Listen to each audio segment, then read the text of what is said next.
च शुभे शोभने मुहूर्ते आद्य ब्राह्मणः द्वितीयपरार्धे श्री श्वेतवराह कल्पे वैवस्वतमन्वन्तरे अष्टाविंशतितमे नित्ययुगे प्रथमे पादे जम्बूद्वीपे भारतवर्षे भरतखण्डे मेरोः दक्षिणे पार्श्वे शकाब्दे अस्मिन् वर्तमाने व्यवहारिके प्रभवादीनां षष्ट्याः संवत्सराणां मध्ये शोभकृतनाम संवत्सरे दक्षिणायने लक्ष्मी वेंकटेश्वर ऋतौ सिंहमासे शुक्लपक्षे नवम्यां शुभतिथौ शुक्रवासरयुक्तायां ज्येष्ठा नक्षत्र विष्खम्भयोग तैतिलकरण एवं गुणविशेषण विशिष्टायाम् अस्यां शुभतिथौ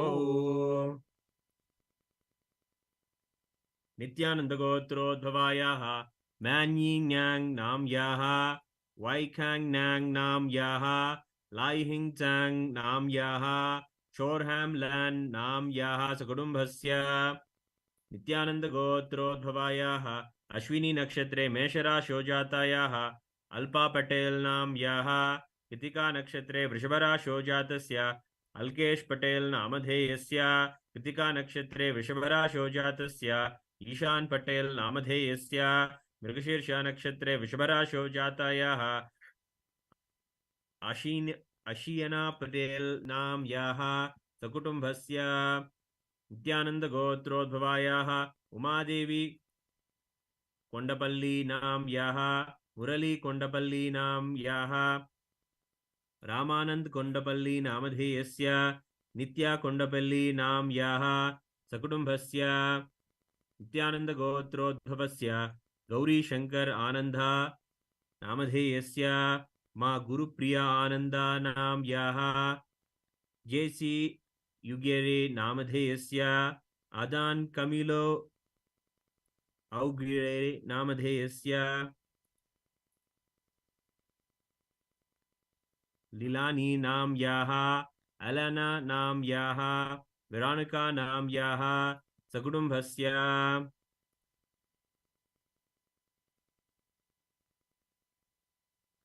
अडान कमिलो औगेरे नामधेयस्य अडान कमिलो औगेरे जूनियर नामधेयस्य गैविन माइकल औगेरे नामधेयस्य गुस्तव अल्बर्टो औगेरे नामधेयस्य इसेया उगेरे नामधेयस्य एवा एम उगेरे नाम्याः सकुटुम्बस्य आल्मा पेरेज नाम्याः ओलिविया पेरेज नाम्याः करीना पेरेज नाम्याः टेरेसा वास्केस नाम्याः मेरिया कुजाडा नाम्याः गैब्रिएला रमीरेज नाम्याः सकुटुम्बस्य नित्यानंद गोत्रोद्भवायाः ओलिविया पेरेज नाम्याः बिएट्रिस वास्केस नाम्याः डेविड पेरेज नामधेयस्य हजरी सांचेज नाम्याः इस्राएल डे लियोन नामधेयस्य अल्फ्रेडो डे लियोन नामधेयस्य सकुटुम्बस्य नित्यानंद गोत्रोद्भवायाः उत्तरभाद्रपद नक्षत्रे मीनराशो जातायाः संगीता पटेल नाम्याः विशाखा नक्षत्रे वृश्चिकराशो जातस्य नुपुर पटेल नामधेयस्य भरणी नक्षत्रे मेषराशो जातस्य अने पटेल नामधेयस्य श्रवण नक्षत्रे मकर राशो जातायाः वेदा पटेल नाम्याः सकुटुम्बस्य गौतम गोत्रोद्भवस्य कन्या राशो जातायाः शोभना मेधा नाम्याः मिथुन राशो जातस्य कनुभाई मेधा नाम्याः पूर्वफल्गुनी नक्षत्रे कुंभराशो जातस्य मिलिंद मेधा नामधेयस्य मकर राशो जातायाः ज्योति मेधा नाम्याः सकुटुम्बस्य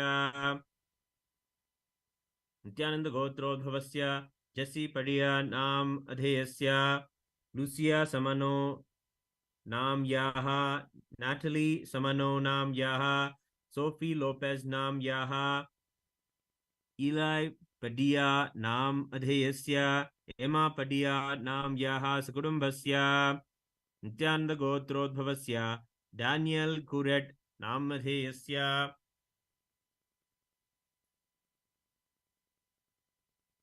एंड्रू जिग्मुंड नामधेयस्य सकुटुम्बस्य नित्यानंद गोत्रोद्भवायाः प्रभति दियो नाम याः जेसन समला नामधेयस्य सोफिया समला नाम याः फियोना समला नाम याः जेकब समला नामधेयस्य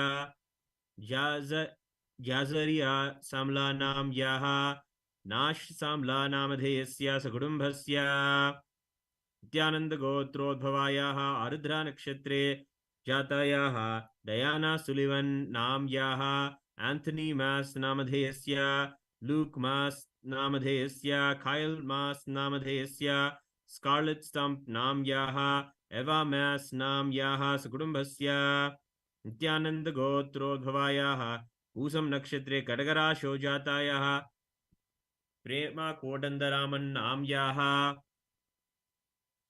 असुनी नक्षत्रे मेषराशो जातस्य श्री नित्य नटराजानंदा नामधेयस्य चित्रा नक्षत्रे तुलाराशो जातायाः पूजा कुमार नाम याः तिरुवादिरे नक्षत्रे मिथुनराशो जातायाः दिव्या कुमार नाम याः उत्तरफल्गुनी नक्षत्रे कन्याराशो जातायाः कल्याणी नाम याः सकुटुम्बस्य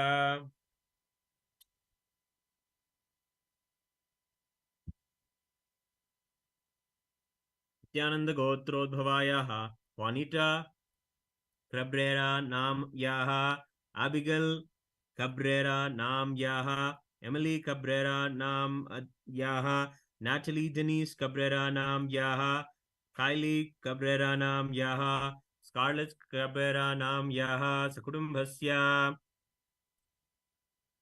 नित्यानंद गोत्रोद्भवायाः उत्तरफल्गुनी नक्षत्रे कन्याराशो जातायाः मानित्य वेंकटेशानंदा नाम याः धनुर्राशो जातस्य मसीमो मत्युइसी नामधेयस्य सिंहराशो जातस्य एलियट मत्युइसी नामधेयस्य उत्तरफल्गुनी नक्षत्रे सिंहराशो जातायाः जोई मत्युइसी नाम याः क्रिस मेरिवेली नाम अधेयस्य सकुटुम्बस्य नित्यानंद गोत्रोद्भवायाः मानित्य सरलानंदा नाम याः ब्रूनो गैलेरोन नामधेयस्य चेरी गैलेरोन नामधेयस्य वोलो पियर नामधेयस्य सकुटुम्बस्य नित्यानंद गोत्रोद्भवायाः मानित्य कलहंत्रिकानंदा नाम याः पियर फंक्सोस कोजियर नामधेयस्य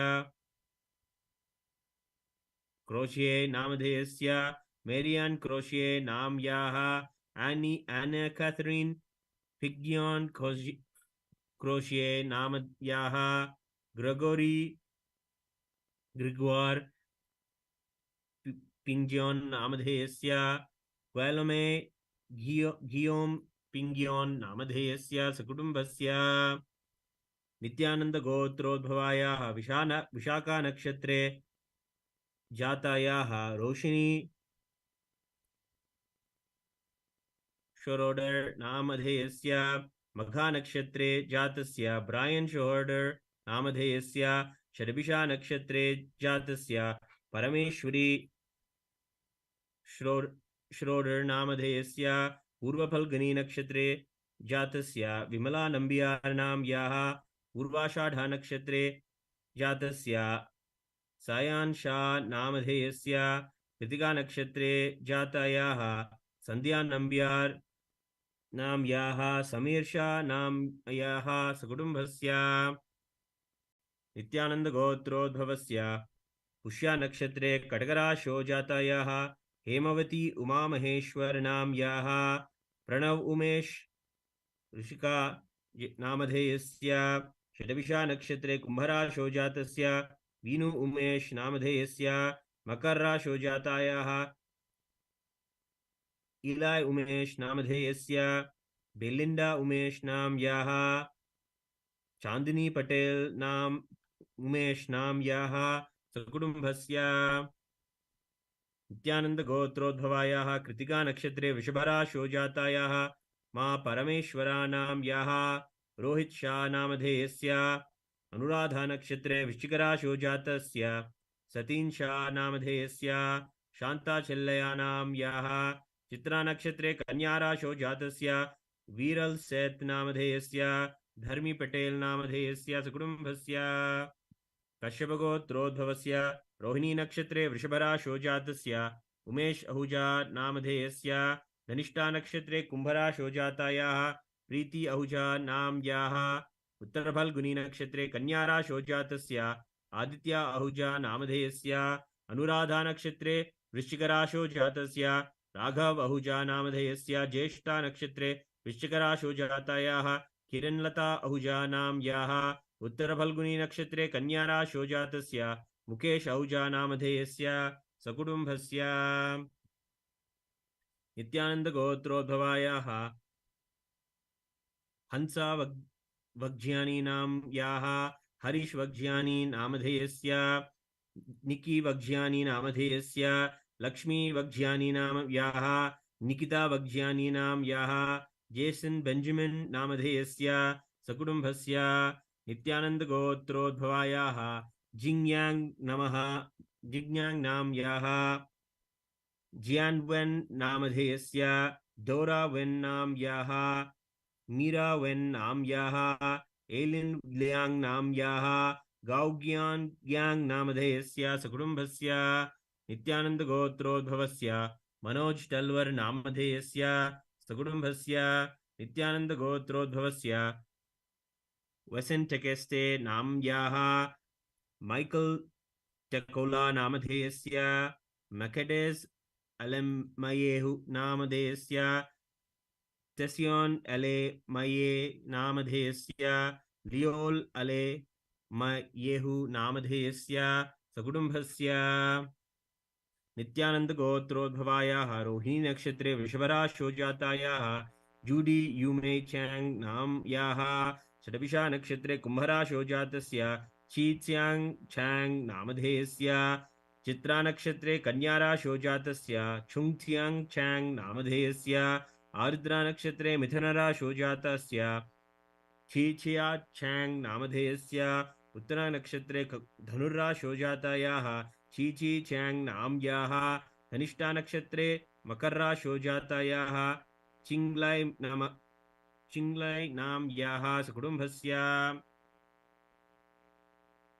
नित्यानन्दगोत्रोद्भवायाः झमीला टिक्कू नाम्याः ओंकार टिक्कू नामधेयस्य अंशु टिक्कू नाम्याः सकुटुम्बस्य कश्यपगोत्रोद्भवस्य आरुद्रा नक्षत्रे मिथुनराशो जातायाः मा नित्य गंगप्रिया नाम्याः सकुटुम्बस्य नित्यानन्दगोत्रोद्भवायाः आरुद्रा नक्षत्रे मिथुनराशो जातायाः जित्का स्वतनोवा नाम्याः पुष्या नक्षत्रे कर्कटराशो जातस्य ऑन्ड्रेज सोटोना नामधेयस्य हाना हरिणिकौवा नामधेयस्य चित्र कृतिका नक्षत्रे मेषराशो जातस्य पीटर हेडचिक नामधेयस्य व्लास्टा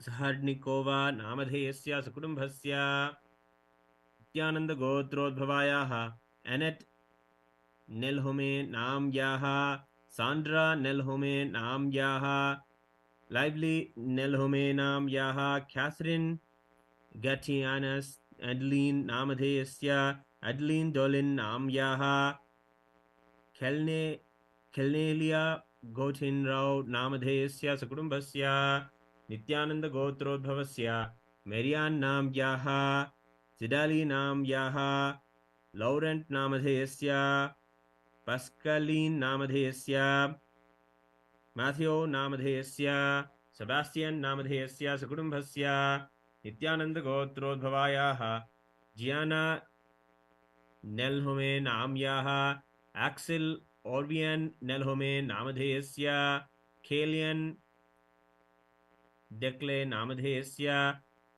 एल्सीए नेल्होमे नाम्याः विक्टर ड्रकोन नामधेयस्य सकुटुम्बस्य कश्यपगोत्रोद्भवस्य पुष्या नक्षत्रे कर्कटराशो जातस्य श्रीकृष्ण शर्मा नामधेयस्य पुष्या नक्षत्रे कटकराशो जातायाः भवानी नाम्याः हस्ता नक्षत्रे कन्याराशो जातायाः राजगोपाल शर्मा नामधेयस्य धनिष्ठा नक्षत्रे कुंभराशो जातस्य अरुणाचलशर्मा नामधेयस्य सकुटुम्बस्य नित्यानन्दगोत्रोद्भवायाः डैनी वर्माण्ट् डेर्बोर् रोलिन् नामधेयस्य डिमिन्योर् मेडिन् नामधेयस्य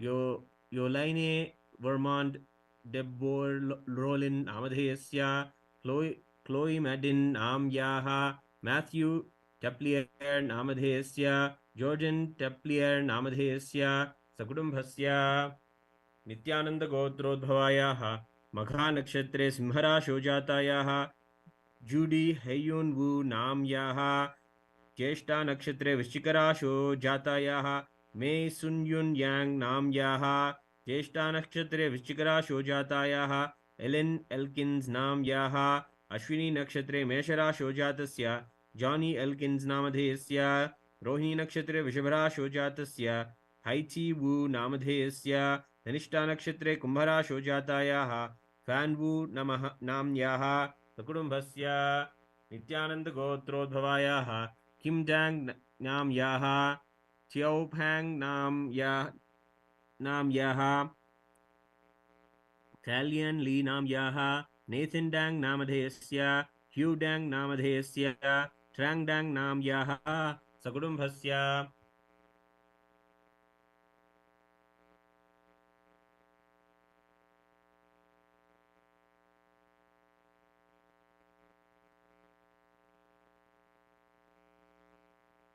नित्यानन्दगोत्रोद्भवायाः श्लेष नक्षत्रे कर्कटराशो जातस्य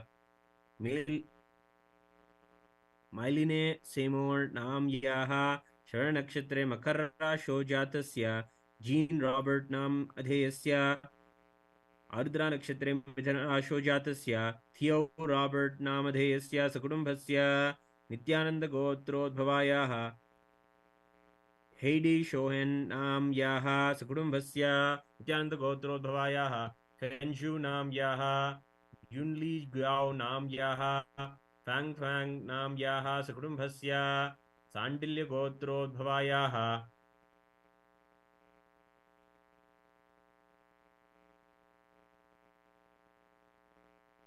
अवले लिता लक्ष्मी स्योतोहुल सगे नाम्याः स्टीव सैम लवेल रामस्वामी नामधेयस्य आस्टन शेडर रामसे नामधेयस्य नीव रायन रामसे नामधेयस्य व्लाडिला उत्तिष्ठ लक्ष्मी सीथोहुल लोपाल नामधेयस्य चेतन सिंह सुनील गोपाल नामधेयस्य कबीर एश्ली गोपाल नामधेयस्य मधु अश्विना गोपाल नाम्याः सकुटुम्बस्य नित्यानन्दगोत्रोद्भवायाः विशाखा नक्षत्रे जातायाः एलेन कोल नाम्याः सकुटुम्बस्य नित्यानन्दगोत्रोद्भवायाः वेहुआंग नाम्याः वेक्योंग लियाओ नाम्याः जीहुआंग नाम्याः जिंगटोंग लिंग नामधेयस्य जू झेंग नामधेयस्य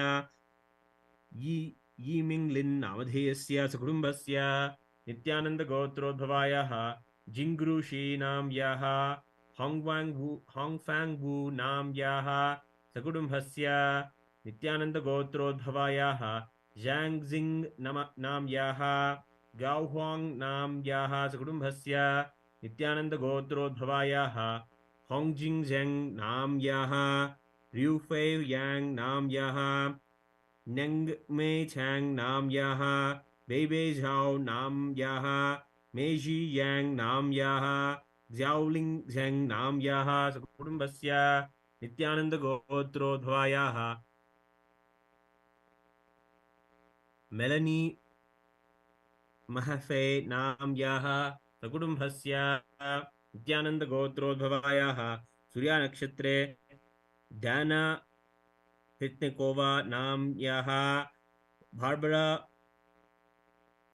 उलरोवा नाम्याः क्रिस्टीना देप्तोवा नाम्याः एमा देप्तोवा नाम्याः कचरीना हिरकोवा नाम्याः इवोना वेलमोवा नाम्याः सकुटुम्बस्य नित्यानन्दगोत्रोद्भवायाः विशाखा नक्षत्रे नयना पटेल नाम्याः सकुटुम्बस्य नित्यानंद गोत्रोद्भवायाः पूसम नक्षत्रे कटकराशो जातायाः प्रेमा कोदंडरामन् नाम्याः असुनी नक्षत्रे मेषराशो जातस्य श्रीनित्य नटराजानन्दानामधेयस्य चित्रा नक्षत्रे तुलाराशो जातायाः पूजा कुमार नाम्याः तिरुवादिरे नक्षत्रे मिथुनराशो जातायाः दिव्या कुमार नाम्याः सकुटुम्बस्य नित्यानंद गोत्रोद्भवायाः उत्तरभाद्रपद नक्षत्रे मीनराशो जातायाः कोरिना बार्बू नाम्याः आर्द्रा नक्षत्रे जातायाः सोफिया बार्बू नाम्याः सकुटुम्बस्य नित्यानंद गोत्रोद्भवस्य श्री निर्गुणदेवन् नामधेयस्य लेस अमर नामधेयस्य हैडी अमर नाम्याः हेरल्ड अमर नामधेयस्य सकुटुम्बस्य नित्यानंद गोत्रोद्भवायाः मा पुष्कलानंदा नित्यानाम्याः ट्रेसी खटर नाम्याः कृपल खटर नामधेयस्य इंद्रजीत खटर नामधेयस्य कवलजीत खटर नामधेयस्य अंजुम खटर नाम्याः खटर नाम्याः सकुटुम्बस्य नित्यानंद गोत्रोद्भवायाः मैंडी मिन वांग नाम्याः होंगच्यांग लिंग नामधेयस्य जू झेनझाओ नाम्याः सकुटुम्बस्य शिवगोत्रोद्भवायाः भरणी नक्षत्रे जातायाः तातियाना सखोम लिनोवा नाम्याः सकुटुम्बस्य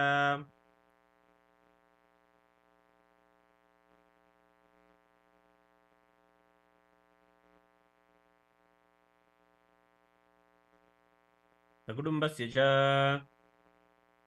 श्री कैलासोन्नत द्वादशान्त श्यामला पीठारूढ़ श्री मीनाक्षी सुंदरेश्वरा भिन्न स्वरूप परशिवपुत्र रत्नकुमार गुरुमन्य तुल्यावतार श्री पार्वती स्तन्यवान लब्ध दिव्य ज्ञान विश्रुत सकल निगमागम सारभूत द्राविड वेद प्रवक्ते श्रीमद् परमशिव करुणा समधिगत मुक्तामय चतुरश्रयान गीयमान छत्र चामर श्री चिन्ह काहलादि समस्त बिरडावल्यलंकृत ज्ञान विज्ञान चक्रवर्ती सर्वजन संग सद्यो निर्वाण दीक्षा व्ययापवर्ग वर्ष विश्रान जीमूत परमत कलभ केसरी शैव सिद्धांत स्थापनाचार्य श्री राजाधिराज पांड्य महाराज गुरु क्षपन शाक्यादि महांधकार निवारण ज्ञान भानु वीक्षणा नरहारध्वजोच्छेदन पूर्वक श्रीमद् वृषभध्वज स्थापक शैव समय कर्तृ सर्वज्ञ पीठारूढ़ श्री जगद्गुरु श्री ज्ञान संबंध देशिक स्वामी वागीश सुंदर माणिक्य वाचक स्वामिनाम अवतार भूत श्री ज्ञान संबंध स्वामी पुनरुद्धृत श्यामला पीठ सर्वज्ञ पीठ दृढ़वत्युत्तर द्विशततम गुरुमा सन्निधान अरुणगिरि योगीश्वर परंपरागत अरुणाचल सर्वज्ञ पीठ गुरु महासन्निधान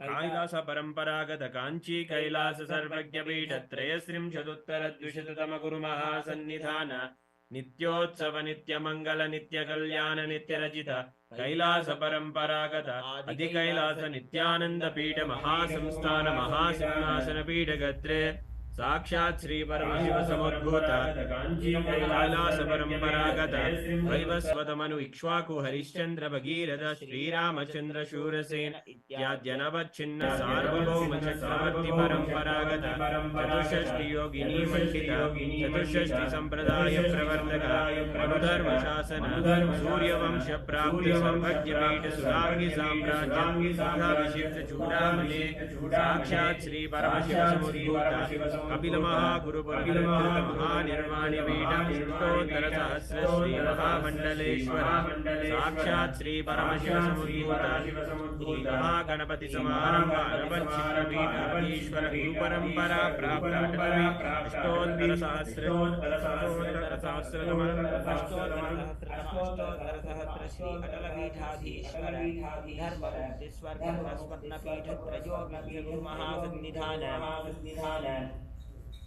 कैलास परंपरागत आदिपीठ सर्वज्ञपीठ जगद्गुरु श्री कैलास पुनरुद्धारक श्री कैलास परमाचार्य श्रीमद् परमहंस परिव्राजकाचार्य वर्य सच्चिदानंद प्रणव स्वरूप श्रोत्रिय ब्रह्मनिष्ठ श्रीमद् जगद्गुरु श्री भगवत श्री नित्यानंद परमशिव श्री ज्ञान संबंध देशिक परमाचार्य स्वामिनाम तेषां पादारविन्दयो भवति सिद्ध्यर्थं गुरुकृपा कटाक्ष सिद्ध्यर्थं क्षेम स्थैर्य वीर्य विजय आयुरारोग्य ऐश्वर्याणाम् अभिवृद्ध्यर्थं धर्मार्थ काम मोक्ष चतुर्विध फल पुरुषार्थ सिद्ध्यर्थं समस्त दुरितोपशान्त्यर्थं समस्त मंगल अवाप्त्यर्थं भगवत् श्री नित्यानंद परमशिव प्रसादेन सकुटुम्बस्य ज्ञान वैराग्य जीवन प्राप्त्यर्थं श्री नित्यानंदे श्री परमशिव समेत श्री नित्यानंदेश्वर परमशिव अवतार भूत श्री सर्वदेव देवी स्वरूप श्री नित्यानंद परमशिव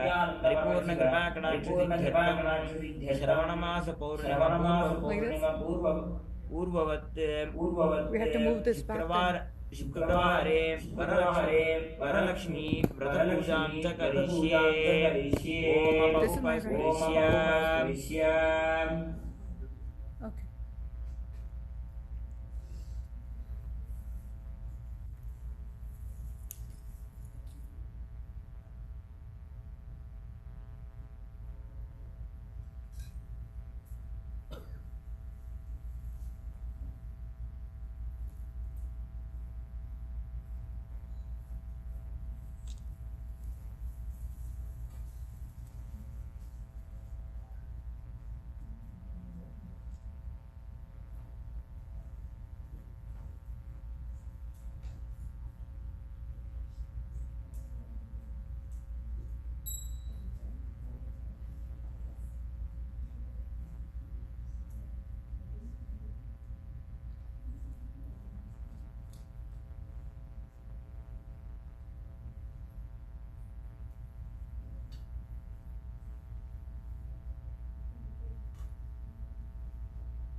अमोपात्त समस्त दुर्दक्षे द्वारा भगवत् श्री नित्यानंद परमशिव प्रीत्यर्थम अध्या पूर्वोक्त गुरुविशेषण विशिष्टायाम अस्याम शुभदितो नित्यानंद गोत्रोद्भवायाः विशाखा नक्षत्रे तुलाराशु जातायाः नाम्याः कुटुम्बस्य मनसेप्सित सकल सदभीष्टकाम्याभीष्टकालं श्री नित्यानंदेश्वरी परमशिव श्री नित्यानंदेश्वर परमशिव अवतार भूत श्री सर्वदेव देवी स्वरूप भगवत् श्री नित्यानंद परमशिव परिपूर्ण कृपा कटाक्ष सिद्ध्यर्थं श्रावणमास पौर्णमी पूर्ववत् शुक्रवारे वरलक्ष्मी व्रतपूजां च करिष्ये ओमपौपस्पृश्य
Nityanam everyone.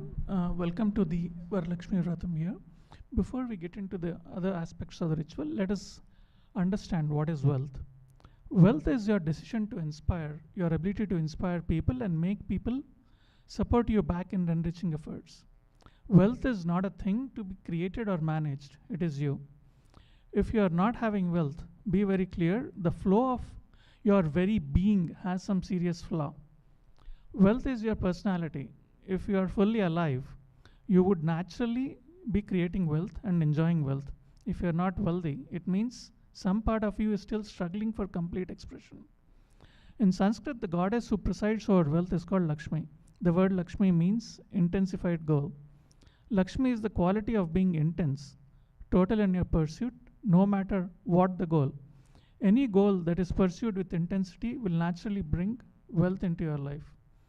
Let's look at common beliefs about wealth. Wealthy people are arrogant, bad people. You carry deep resistance of wealth, leading to that you will not accumulate wealth. Even if you accumulate, you will carry guilt of wealth. Arrogance doesn't come by wealth. Arrogant people will be arrogant whether they have wealth or not. But we wrongly associate wealth to arrogance. We create a pattern and start hating wealth as well. The same way we hate arrogance. Another common belief, poverty is good. Deep inside us, we label poverty as good quality. We feel reverence and respect for poverty. How are we going to generate wealth then? Another belief, handling wealth is more responsibility. We may feel uncomfortable. Whatever I want, I will not get. Maybe you came to this conclusion by looking at some wealthy people who did not have any time for themselves. What is the truth? Wealth is neither good nor bad. It is a utility. Example, a handkerchief we use to wipe the face, it is neither good nor bad. It is the same with wealth. When it is not required, then just drop it. Don't have attitude towards wealth. With attitude, you respect more than it should be respected. Having attitude binds you. If wealth binds you, you can never be happy. whether you have it or don't have it. Don't allow wealth to make you powerless. Once you complete with wealth, suddenly you will see multiple doors open for you. Poverty is nothing but deciding to live without finding a solution for your problem. If I'm going to read a translation from Atharvana Veda, it translates to, I may be born as a slave or may be born into poverty. These factors can seldom determine my future or limit the scope of my achievements. Poverty is exclusively owing to your karma, that is thought currents or actions, and never destiny. When you live in completion, abundance will be your very quality. Abundance is overflowing, ecstasy, confidence in you that you can exist. Your existence is joyful and blissful for you and the people around you. Wealth is overflowing abundance, excitement, intensity about your existence, which expresses as your health. You have confidence to make whatever you want as a strength to manifest everything you need and not attack, disturb, destroy, or buy the so-called social impossibilities put on you. Poor are those who think money is the only wealth. Poverty has no sacredness.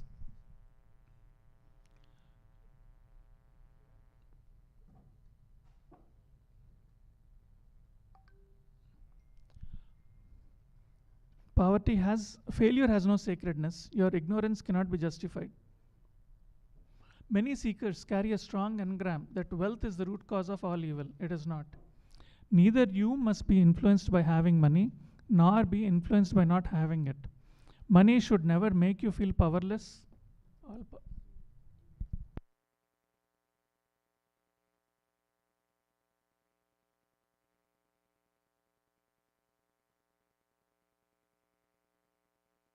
Okay, for the benefit of the Zoom audience, I'm going to start from the top again. Can anyone on the Zoom hear me?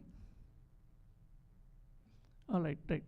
What is wealth? Wealth is your decision to inspire, your ability to inspire people and make people support you back in enriching efforts. Wealth is not a thing to be created or managed, it is you.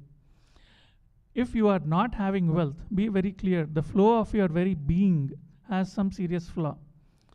Wealth is your personality. If you are not fully alive, you would naturally be creating wealth and enjoying wealth. If you're not wealthy, it means that some part of you is still struggling for complete expression. In Sanskrit, the goddess who presides over wealth is called Lakshmi. The word Lakshmi means intensified goal. Lakshmi is the quality of being intense, total in your pursuit, no matter what the goal. Any goal that is pursued with intensity will naturally bring wealth into your life.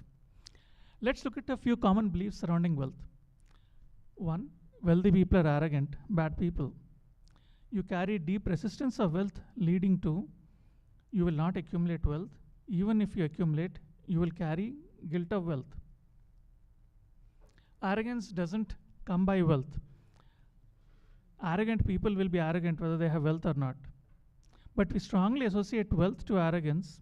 We create a pattern and start hating wealth as well. The same way we hate arrogance. Another common belief around wealth, poverty is good. Deep inside us, we label poverty as good quality. We feel reverence and respect for poverty. How are we going to generate wealth then?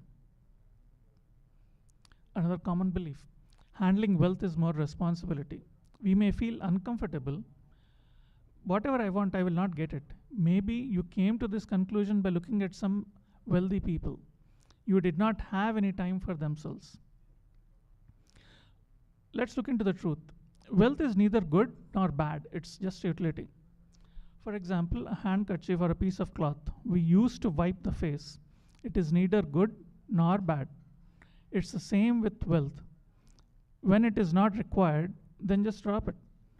Don't have any attitude towards wealth. With attitude, you respect it more than it needs to be respected. Having attitude binds you. If wealth binds you, you can never be happy, whether you have it or don't have it. Don't allow wealth to make you powerless. Once you complete with wealth, suddenly you will see multiple doors open for you. Poverty is nothing but deciding to live without finding a solution for your problems. I'm going to read a short translation from Atharvana Veda. It goes, I may be born as a slave or may be born into poverty. These factors can seldom determine my future or limit the scope of my achievements. Poverty is exclusively owing to your karma, that is, thought currents or actions, but never destiny. When you live in completion, abundance will be your very quality. Abundance is overflowing ecstasy, confidence in you that you can exist. Your existence is joyful and blissful for you and the people around you.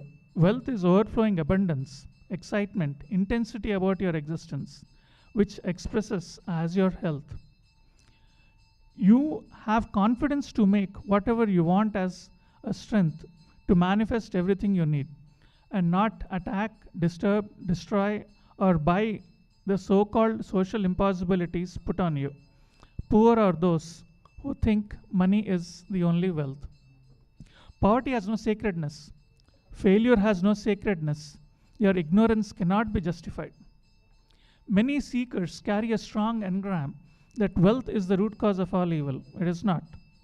Neither you must be influenced by having money, nor be influenced by not having it. Money should never make you feel powerful or powerless. If money brings powerfulness, it will lead to tremendous insecurity, which will constantly keep you in fear and you will start hating money. Get your context right about money. With right context, energy will flow towards money without pain, stress, obstacles, etc. Without proper context, it will cause so much pain whether money is there or not. A wrong cognition about wealth. You feel empty and because of that you want wealth. You wanting wealth because of powerlessness becomes greed. If you look at Kubera, he is famous for hoarding wealth. All his life he collects and collects and collects and never thinks of spending it. Like many of us, he has a neurotic obsession with hoarding inordinate amounts of wealth that he is never going to use. Just like us, Kubera enjoys the subtle power that holding wealth can bring. Whereas Lakshmi, she represents wealth that is flowing, circulating current. She uses wealth to enrich herself and the world, creates wealth effortlessly, uses it freely, distributes it unconditionally, breathes life into wealth and wealth into life. Our ability to be intelligently active is wealth. Understand, intelligently active and constantly contributing is wealth. I'll repeat that again. Understand, intelligently active and constantly contributing is wealth. You are not doing just Lakshmi Puja. You are not just entangling with Goddess Lakshmi's energy here, but you are talking to Lakshmi Devi herself. You are taking Lakshmi Devi herself home with you. Involve in the community, become part of the temple. Lakshmi is here, she is here with us. Whenever you feel any incompletions about wealth, you can come and connect with VaraLakshmi herself in the temple and remind yourselves with powerful cognitions about wealth. Lakshmi is more than representing powerful cognitions about wealth. She is alive here as a goddess. Connect with her, talk to her, relate with her. Cosmic Mother in the form of Mahalakshmi is patiently waiting for you. Talk to her, miracles will happen. Get involved in the upcoming events and celebrations that are happening in the temple over the next few weeks and months. It's a great opportunity for you to connect and talk to the deities. Great things will happen. Nityanandam.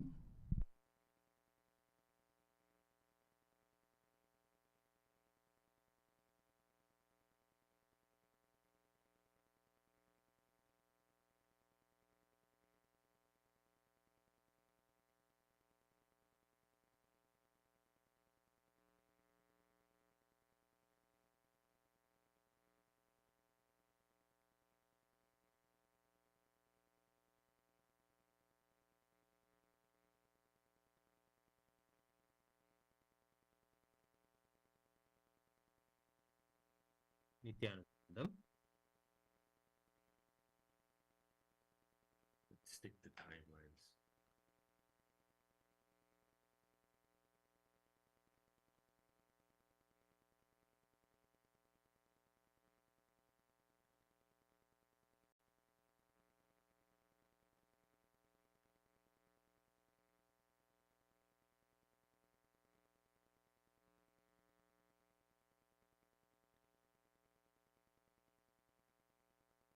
Nityanandam. Let's get ready to begin the VaraLakshmi Puja today. Requesting everyone to be seated with your head, neck, and spine in a straight line. And please be in a space of meditative mood and a space of restful awareness in your Ananda Gandha. Begin with the divine grace and blessings of the Supreme Pontiff of Hinduism. We are on this auspicious day offering the VaraLakshmi Puja. We'll begin with the Sadguru Vandanam, invoking our beloved Guru into the very puja. Nityanandam Paramasukhadam Kevalam Jnanamurtim Dvandvatitam Gagana Sadusham Tattvamasyaadilaksham Ekam Nityam Vimalamachalam Sarvadi Sakshi Bhutam Bhavatitam Trigunarahidam Sadgurum Tam Namami Nityanandeshwara Paramashiva Samarambham Nityanandeshwari Paramashiva Shakti Madhyamam Nityananda Paryantam Vande Guru Paramparam Lalate Tripundri Nitilaka Kasturi Tilakaha Spuran Mala Dhara Spurita Kadika Upina Vasanaha Tadano Dushtaram Shirasi Banirajam Shashikalam Pradhipa Sarvesham Arunagiri Yogi Vijayate.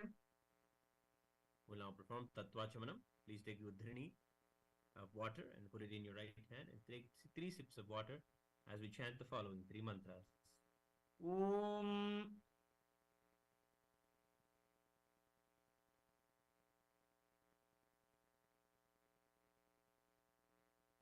Atmatattvam shodhayami swadham. Om Vidyatattvam shodhayami swadham. Om Shivatattvam shodhayami swadham.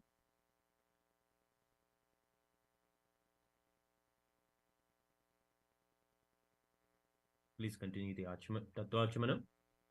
The Tattvachamanam is done for the cleansing of the Tattvas within us, the 36 Tattvas, which are explained in the Kashmiri Shaiva Tantras.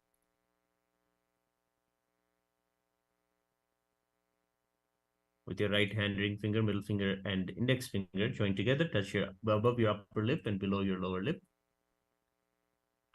With the index finger and thumb joined together, touch your right nostril and left nostril. With the ring finger and thumb joined together, touch your right eye, right ear, and left ear.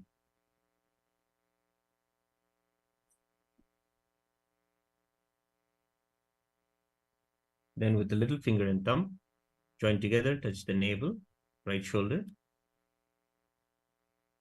left shoulder.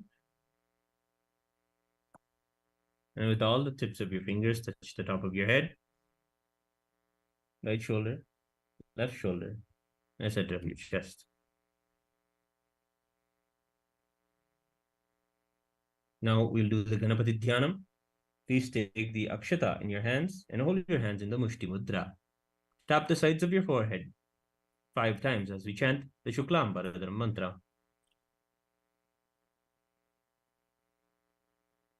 Om Shuklam Bharadram Vishnum Shashivarnam Chaturbhujam Prasannavadanam Dhyayet Sarva Vignopashantayet. We'll now perform the pranayama, regulation of breathing.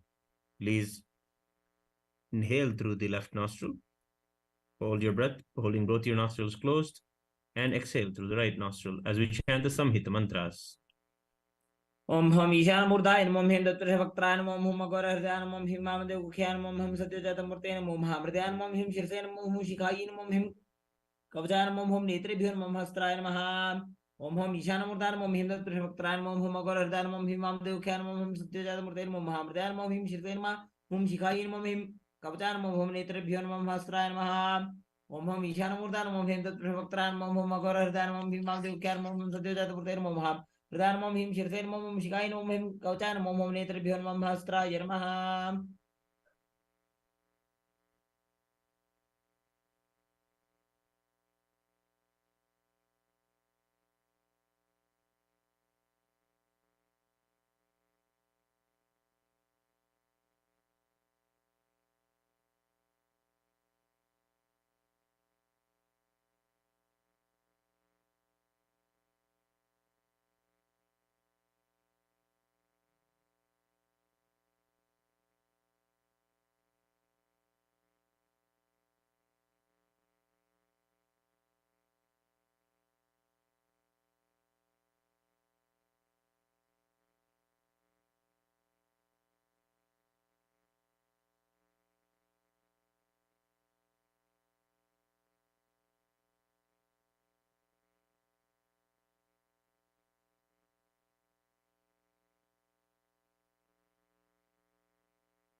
please perform the Sakalikaranam.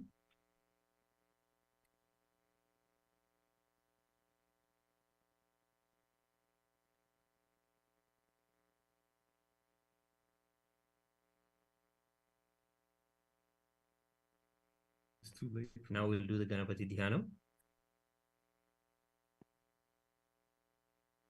Do the Namaskara Mudra. Keep your hands in Namaskara.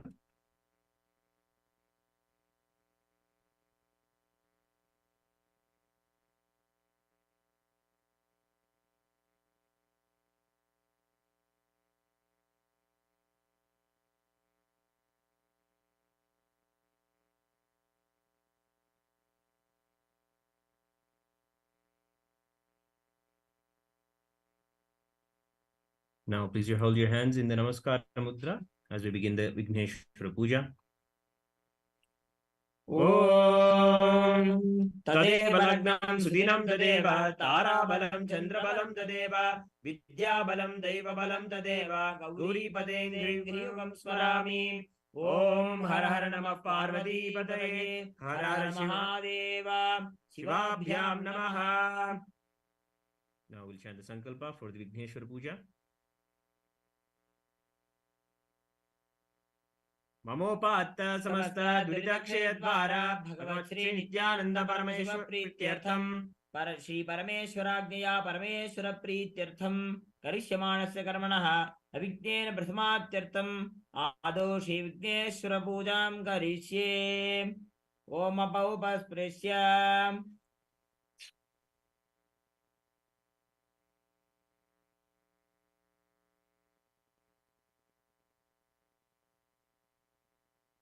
Now please prepare the Samanya Arghya.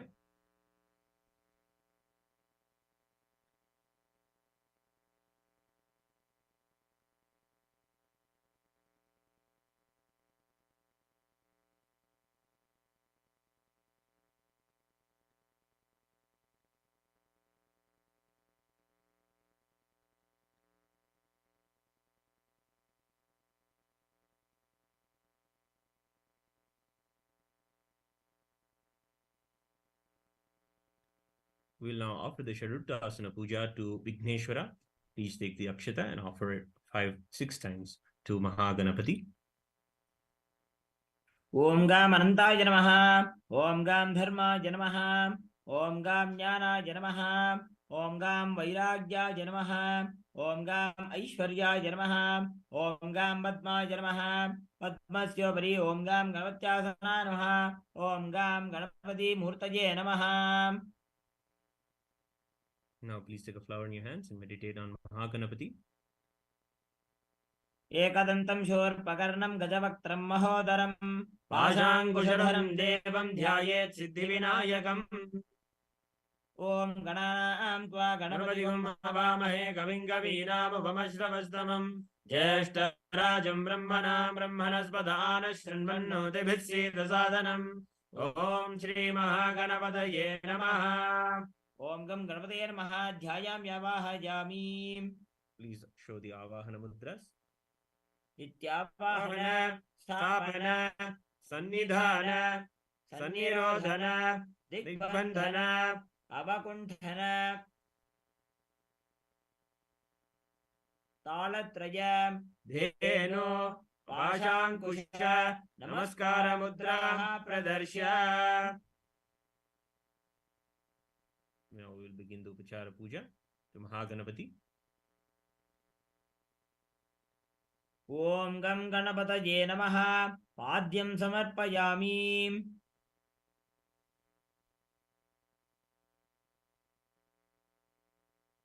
Om Gam Ganapataye Swatha Achamanam Samarpayami.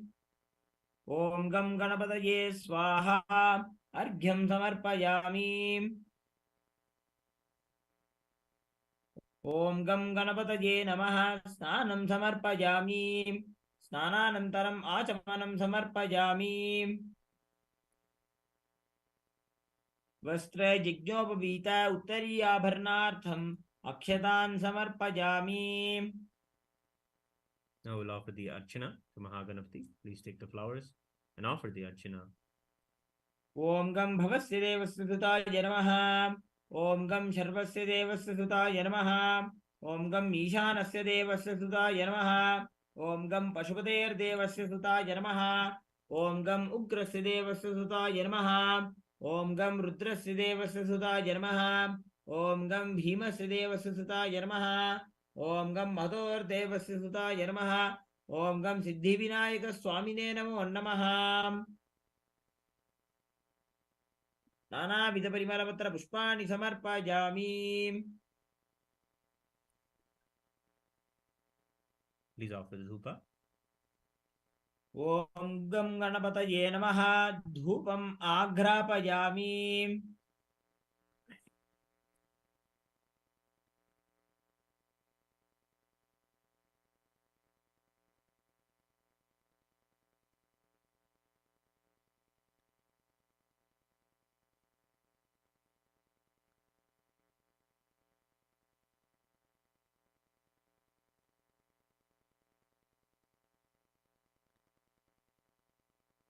Okay, now.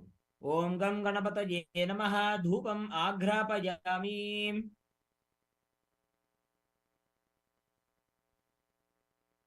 Please take the deepa.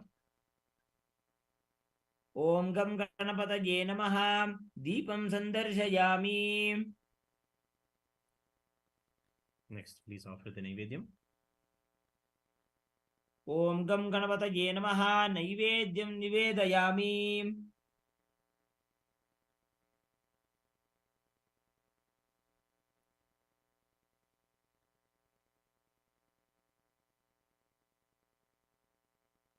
निवेदनानन्तरमाचमनं समर्पयामि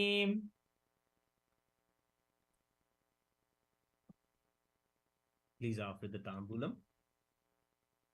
ऊगीफलसमायुक्तं नागवल्लीदलेर्युतं कर्पूरचूर्णसंयुक्तं ताम्बूलं प्रतिगृह्यताम् ताम्बूलं समर्पयामि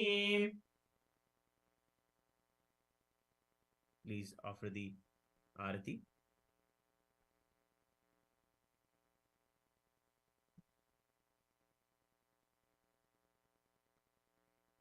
ॐ एकदन्ताय विद्महे वक्रतुण्डाय धीमहि तन्नो दन्तिः प्रचोदयात् ॐ एकदन्ताय विद्महे वक्रतुण्डाय धीमहि तन्नो दन्तिः प्रचोदयात् ॐ एकदन्ताय विद्महे वक्रतुण्डाय धीमहि तन्नो दन्तिः प्रचोदयात् ॐ गं गणपतये नमः कर्पूरनीराजनं सन्दर्शयामि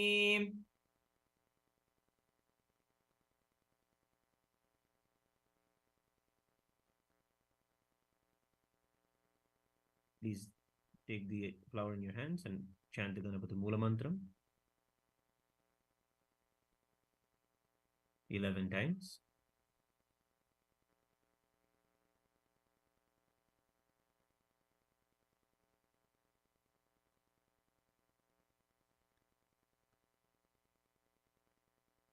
Now with the Udbhava Mudra, offer the water and offer the flower at the feet of Mahaganapati.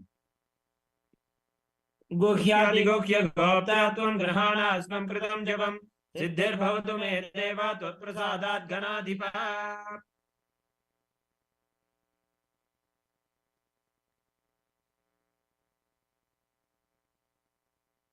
Now offer a prayer to Mahaganapati to remove all the obstacles for the further pujas.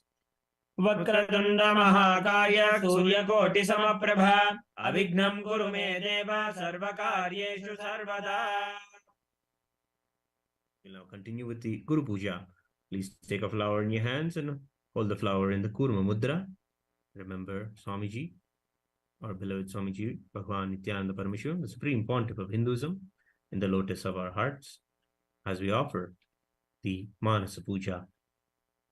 ॐ हृत्पद्मवासनं दद्यात् सहस्रारच्युतामृतैः पाद्यं चरणयोर्दद्यात् मनस्तु अर्घ्यं निवेदयेत् तेनामृतेन आचमनीयं स्नानीयं तेन च स्मृतम् आकाशतत्त्वं वस्त्रं स्यात् गन्धस्यात् गन्धतत्त्वकम् चित्तं प्रकल्पयेत् पुष्पं धूपं प्राणान् प्रकल्पयेत् तेजस्तत्त्वं च दीपार्थं नैवेद्यं स्यात् सुधाम्बुधिः अनाहतध्वनिर्घण्टा वायुतत्त्वं च चामरम् सहस्रारं भवेत् छत्रम् शब्दतत्त्वं च गीतकम् नृत्यमिन्द्रियकर्माणि चाञ्चल्यं मनसस्तथा सुमेखलां पद्ममालां पुष्पं नानाविधं तथा अमायाद्यैर्भावपुष्पैः अर्चयेत् भावगोचरम् अमायं मनहङ्कारम् अरागं ममदं तथा अमोहगम् अदम्बं च अद्वेषाक्षोभकौ तथा अमात्सर्यम् अलोभं च दशपुष्पं विदुर्बुधाः अहिंसा परमं पुष्पं पुष्पमिन्द्रियनिग्रहः दया पुष्पं क्षमा पुष्पं ज्ञानपुष्पं च पञ्चमम् इति पञ्चदशैर्भावपुष्पैः सम्पूजयेत् भगवन्तं Shri Nityananda Paramashivam. We will now offer the Upachara Puja. Om Hrim Edatpadyam Sarvadevadevi Swarupaya Bhagavate Shri Nityananda Paramashivaya Namaha. Om Hrim Esho Argyaha Sarvadevadevi Swarupaya Bhagavate Shri Nityananda Paramashivaya Namaha. Om Hrim Idam Achamaniyam Sarvadevadevi Swarupaya Bhagavate Shri Nityananda Paramashivaya Namaha. Om Hrim Idam Snaniyam Sarvadevadevi Swarupaya Bhagavate Shri Nityananda Paramashivaya Namaha. Om Hrim Idam Vastottariyam Sarvadevadevi Swarupaya Bhagavate Shri Nityananda Paramashivaya Namaha. Om Hrim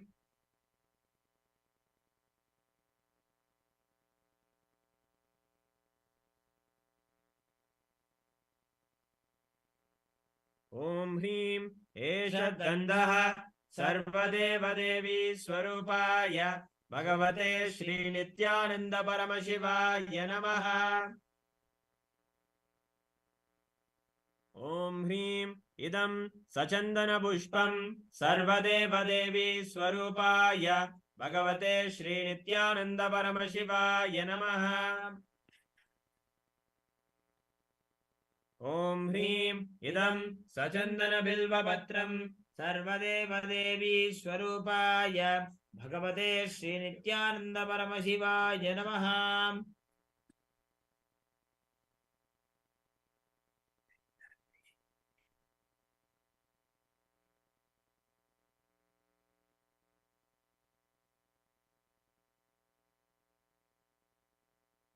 Om Hrim Esha Dhupah Sarvadevadevi Swarupaya Bhagavate Shri Nityananda Paramashivaya Namaha.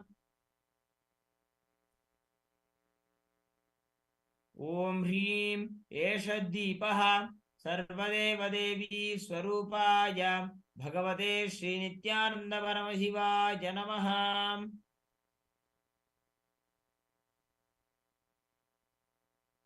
Om Hrim Idam Shopakarna Naivedyam Sarvadevadevi Swarupaya Bhagavate Shri Nityananda Paramashivaya Namaha.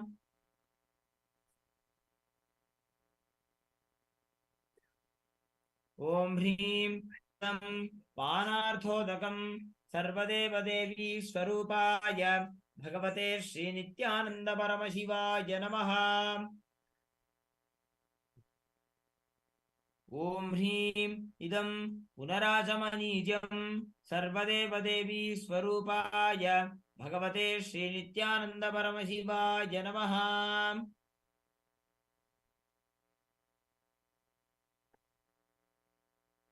Now we'll offer the Aratrikam.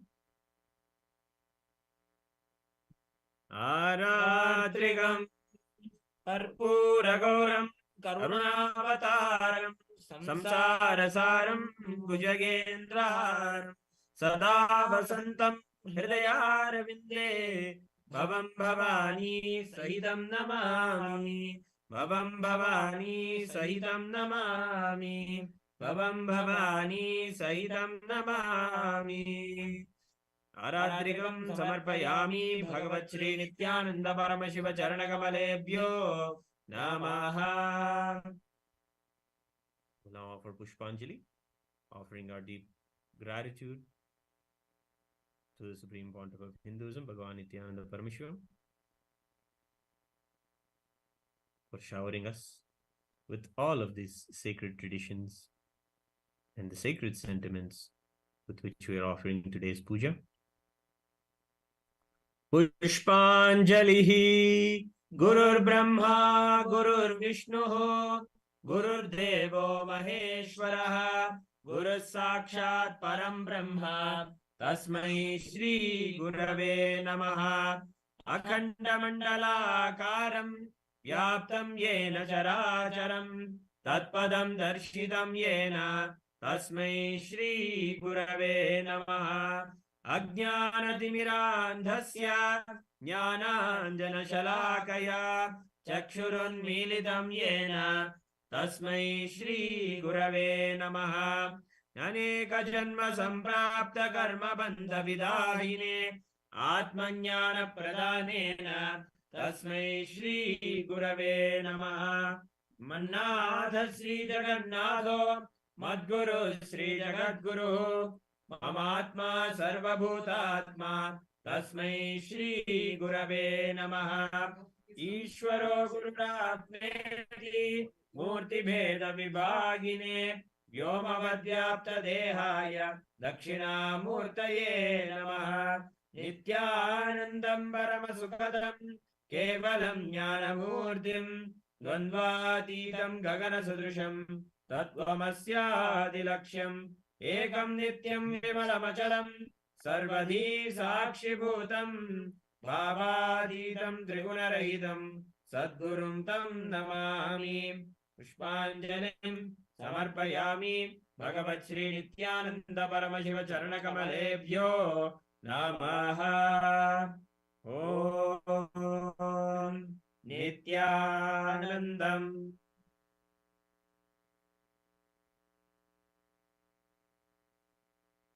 We'll now do the Vigneshwara Yadhastanam. Please offer your prayers to Mahaganapati and offer the Uddharini of water to Mahaganapati, seeing off Mahaganapati into the northern direction. Namo Vratapadaye Namo Ganapadaye Namo Pramadapadaye Namaste Astu Lambodharaya Ekadantaya Vigna Vinashine Shivasutaye Shri Varadamurtaye Namaha Avahita Shri Subhagam Vigneshwar Madhastanam Pratisthapayami Shobhanarte Kshemaya Punaragamanaye Cha Om Gam Ganapadaye Swaha. Offer the water to Mahaganapati. You say it's going through on his own.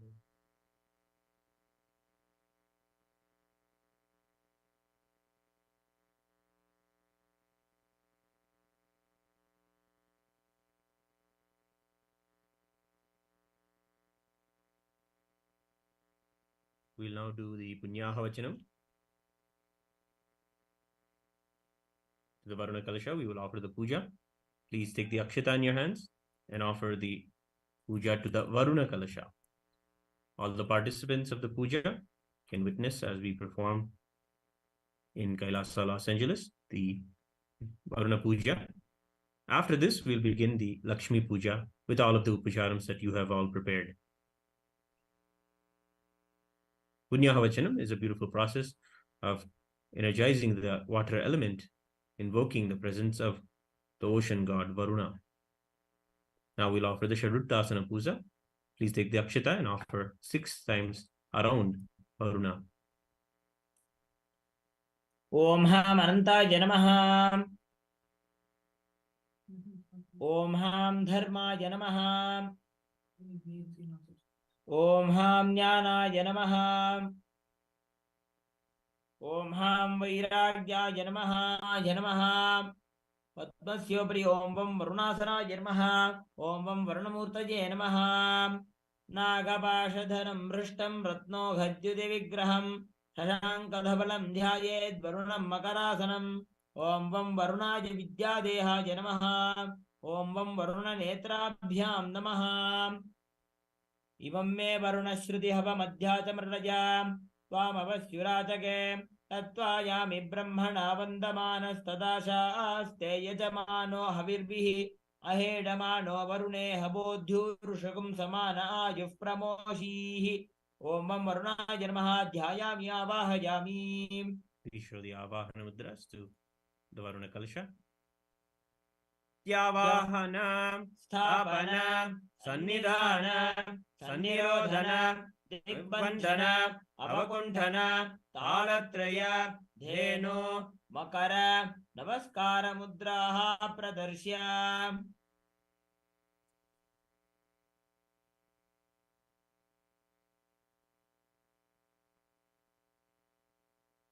We'll now offer the Upachara Puja to Varuna.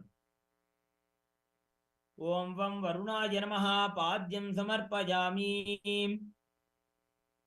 ॐ वं वरुणाय स्वधा आचमनं समर्पयामि. ॐ वं वरुणाय स्वाहा अर्घ्यं समर्पयामि. ॐ वं वरुणाय नमः स्नानं समर्पयामि. स्नानानन्तरमाचमनं समर्पयामि.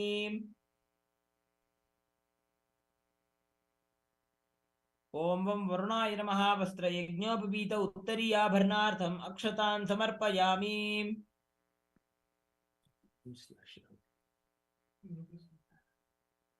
ॐ वं वरुणाय नमः गन्धान् धारयामि.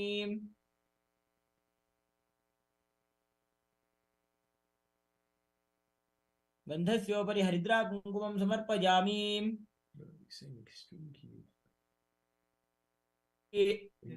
गन्धस्योपरि अक्षतान् समर्पयामि.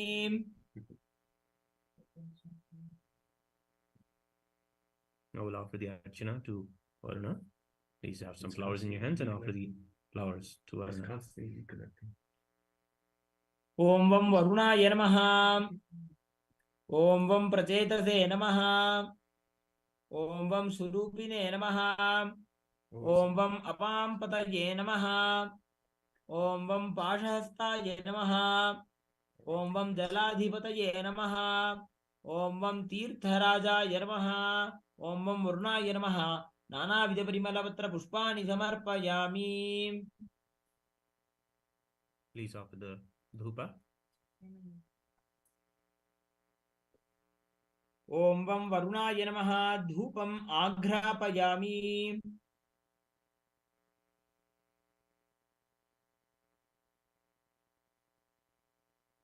Please take the Deepa in your hands. ॐ वं वरुणाय नमः दीपं सन्दर्शयामि.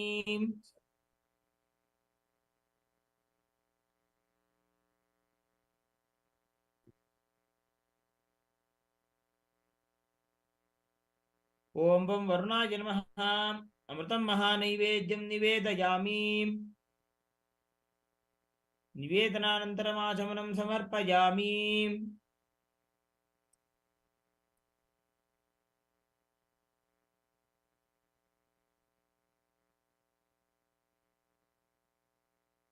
Please offer the Tambulam.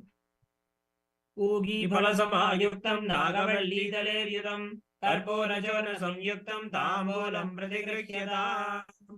ॐ वं वरुणाय नमः कर्पूरताम्बूलं समर्पयामि.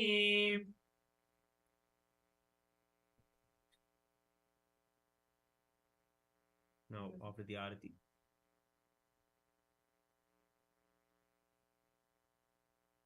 ॐ सर्वस्याप्त्ये सर्वस्य जित्ये सर्वदेवतेनाप्नोति सर्वं जयति. ॐ वं वरुणाय नमः मङ्गलनीराजनं सन्दर्शयामि. रक्षां धारयामि.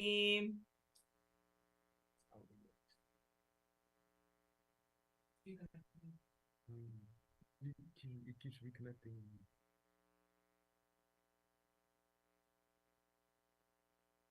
Please take the flowers in your hands. We'll now offer Pushpanjali. ॐ वं वरुणाय नमः पुष्पाञ्जलिं समर्पयामि.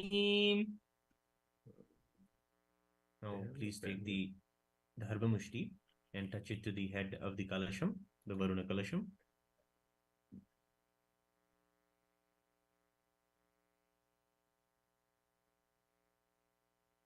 भवद्भिरनुज्ञातः पुण्यं पुण्याहं वाचयिष्ये ओम वाच्यताम् ॐ आपः शिवा पश्यन्तु ॐ गन्धाः सुगन्धाः पान्तु ॐ सुमनसः सोमस्यमस्तु ॐ अक्षतम् अक्षतं चारिष्टं चास्तु ॐ अन्वाहार्यः सोमन्वाहार्योऽस्तु ॐ दक्षिणाः स्वस्ति दक्षिणाः पान्तु बहुतेयम् अस्तु इडादे बहुर्मनुर्यज्ञनेर्बृहस्पतिरुक्तामदानि सकंशिषद्विश्वे देवासो उक्तवाच धर्मामाहिकं श्रीर्मधुमनिष्ये मधुमनिष्ये मधुवक्ष्यामि मधुवदिष्यामि मधुवतीं देवेभ्यो वाचमध्यासकं शुश्रूषेण्यां मनुष्येभ्यस्तं मा देव अवन्तु शोभायै पितरो न मदन्तु मनः समाधिजताम् समाहितमनसः स्मः प्रसीदन्तु भवन्तः प्रसन्ना स्मः शान्तिः अस्तु पुष्टिः अस्तु पुष्टिः अस्तु वृद्धिः अस्तु अविघ्नम् अस्तु आयुष्यम् अस्तु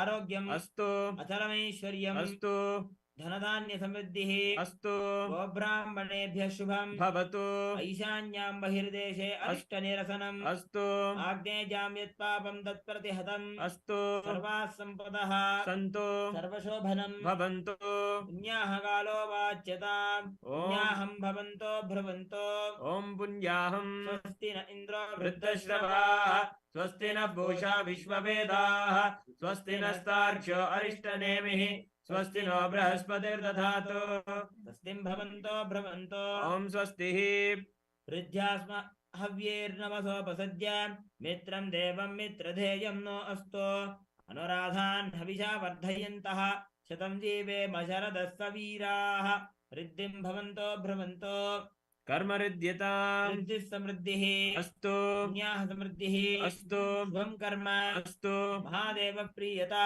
प्रियतां भगवान् महादेवः ॐ हिरण्यवर्णासितयः पावकाया सुजातः कश्यपो यासीन्द्रः अग्नीया गर्भं दधिरे विरूपास्तान आपश्यग्रस्योना भवन्तो या सागुं राजा वर्णो जाति मध्ये सत्यान् हृदय अपपश्चिं जनानां मधुश्चितश्चितयो याः पावकास्तान आपश्यग्रस्योना भवन्तो यासां देवादिपि गृह्णन्ति भक्षण्या अन्तरिक्षे बहुधा भवन्ति याः पृथिवीं पयसोन्दन्ति शुक्रास्तान आपश्यग्स्योना भवन्तो शिवेन माचक्षुषा पश्यता पश्यवया तनुवोपस्पृशतत्वचं मे सर्वागुम् अग्निगुम्रप्सुषो हुवे वो मयि वर्चो बलमोजो निधत्त पवमानः सुवर्जनः पवित्रेण विचर्षणिः यः पोता स पुनातु मा पुनन्तु मा देवजनाः पुनन्तु मनवो धिया पुनन्तु विश्व आजवः जातवेदः पवित्रपदे पवित्रेण पुनाहिमा उत्करेण ते प्रदीयते अग्ने कृत्वा क्रतो गुम्रणो यत्ते पवित्रमर्चिषि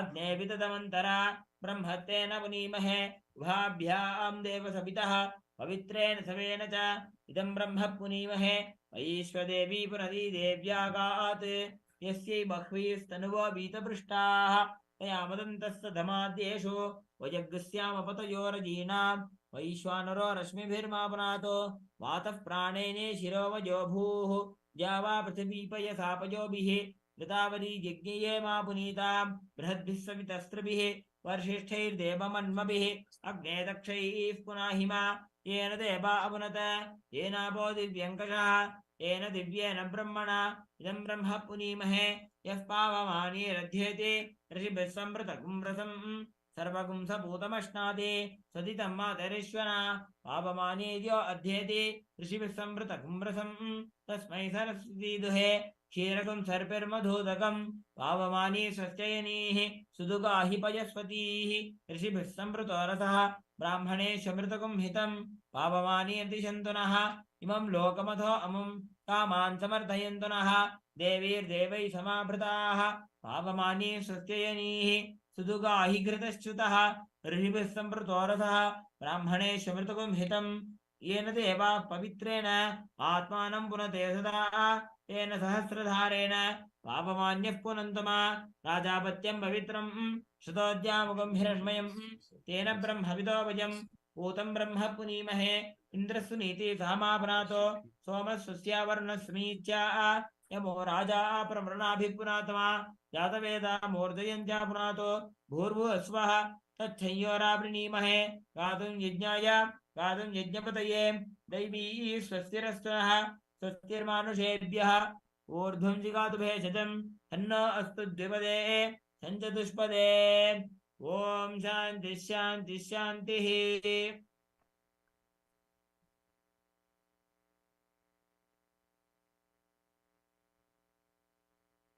Now we'll offer the Paranmukhargyam. Please take the water and offer it at the top of the kalasha at the end of the mantra.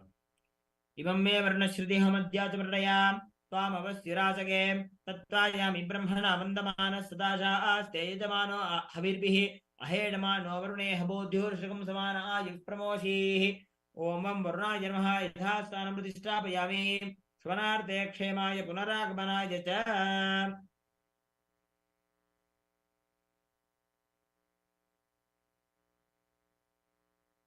Now we'll sprinkle the jala from the kalasham.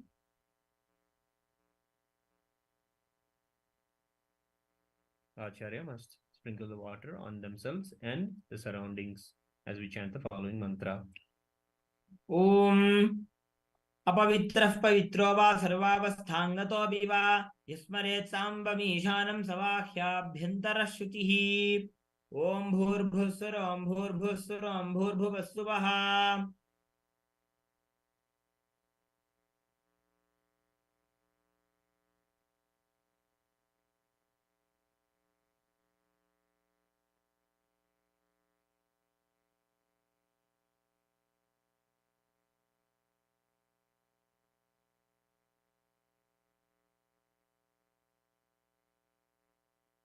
Now we'll sprinkle in the 4 directions.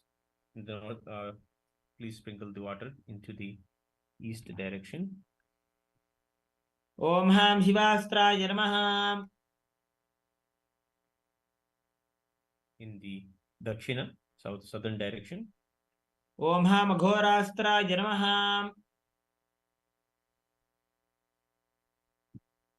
In the paschima, west. ॐ हां पाशुपतास्त्राय नमः Towards the north. ॐ हां प्रत्यङ्गिरास्त्राय नमः Upwards. ॐ हां व्योमास्त्राय नमः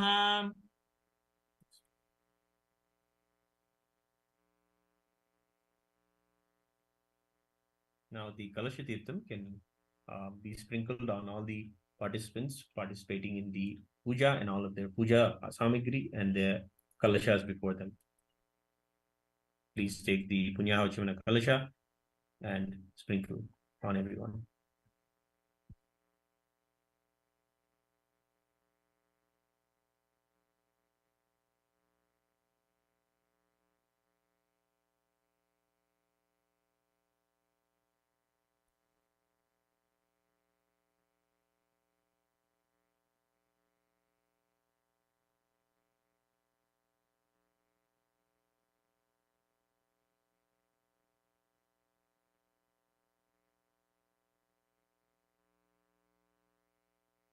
Now we're going to be entering into the VaraLakshmi Puja, the main part. These preliminary rituals help us have the grounding and invoking the prayers of the elements, Agni and Vigneshwara and the Guru. All of them are, their blessings and their guidance is always prayed to first before any puja. After completing these preliminary rituals, we'll now begin the VaraLakshmi Puja. We'll now offer the Dhyanam. Visualize Mahalakshmi in your inner space. Hold the flower in your hands in the Namaskara Mudra. As we visualize Mahalakshmi seated in the Padmasana, in the lotus of our hearts. पद्मासनां पद्मकरां पद्ममाला विभूषितां Kshirsagar सम्भूतां क्षीरार्णवसमप्रभां क्षीरवर्णसमं वस्त्रं दधानां हरिवल्लभां भावये भक्तियोगेन कलशेऽस्मिन् मनोहरे श्रीवरमहालक्ष्मी नमः ध्यायामि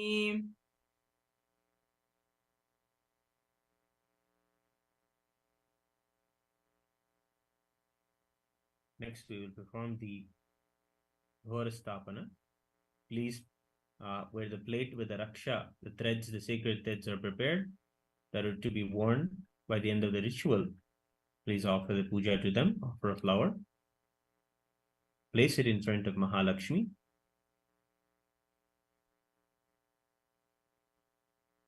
And offer the puja.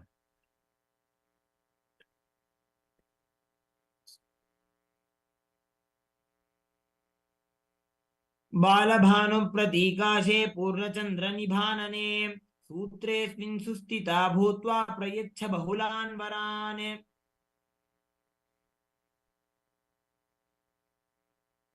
Now offers the kalasha, a flower, to invoke Mahalakshmi into the kalasha.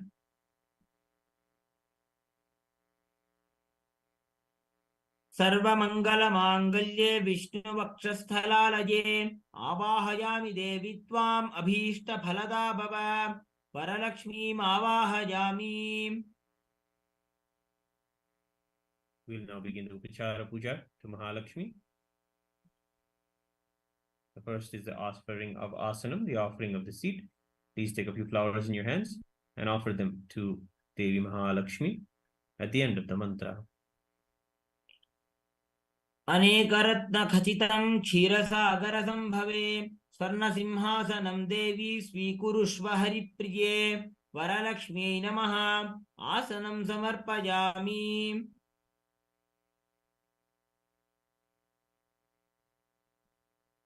The next is the offering of Padyam. Please take the Dharani of water and offer it to Devi Mahalakshmi.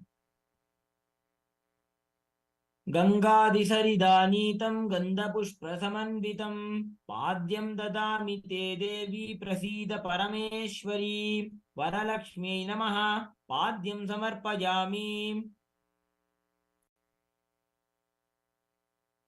The next offering is Arghya, the offering of Arghya. Now please take the Udhrani of water and offer it to Devi Mahalakshmi at the end of the mantra.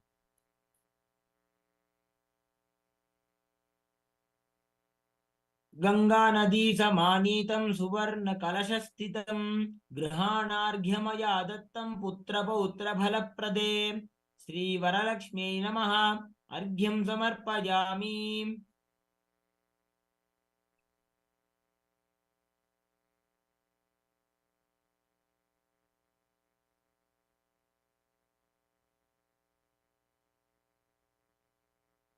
These verses are describing the various qualities of Mahalakshmi and the various kinds of wealth that she showers on us, celebrating that she gives various wealth when it comes to the wealth of posterity, of the progeny, of the children and grandchildren, of the wealth of the grains, the wealth of gold and silver, the wealth of wonderful relationships, wealth of the physical wealth of money.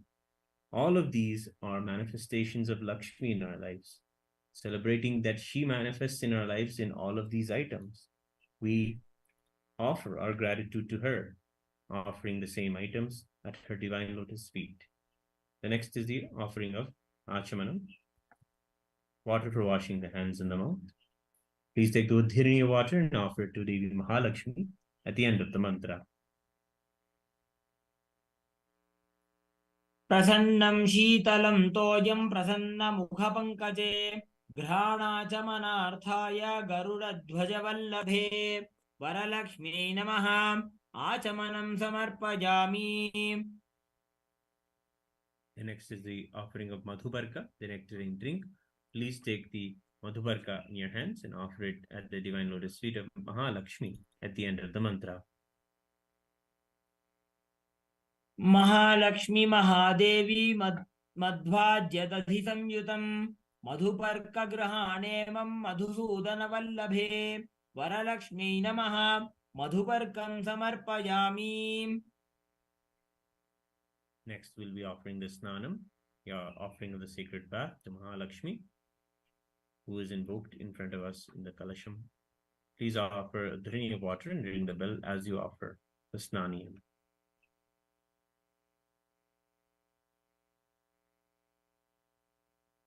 हेमकुम्भस्थितं स्वच्छं गङ्गादिसरिदाहृतं स्नानार्थसलिलं देवी गृह्यतां सागरात्मजे वरलक्ष्मी नमः स्नानं समर्पयामि. And next is the offering of Vastram. Please take the clothing offering in your hands and offer it to Mahalakshmi by the end of the mantra. दिव्याञ्चरयुगं सूक्ष्मं कञ्चुकं च मनोहरं वरलक्ष्मी महादेवी गृहाणेदं मयार्पितं वरलक्ष्मी नमः वस्त्रं समर्पयामि.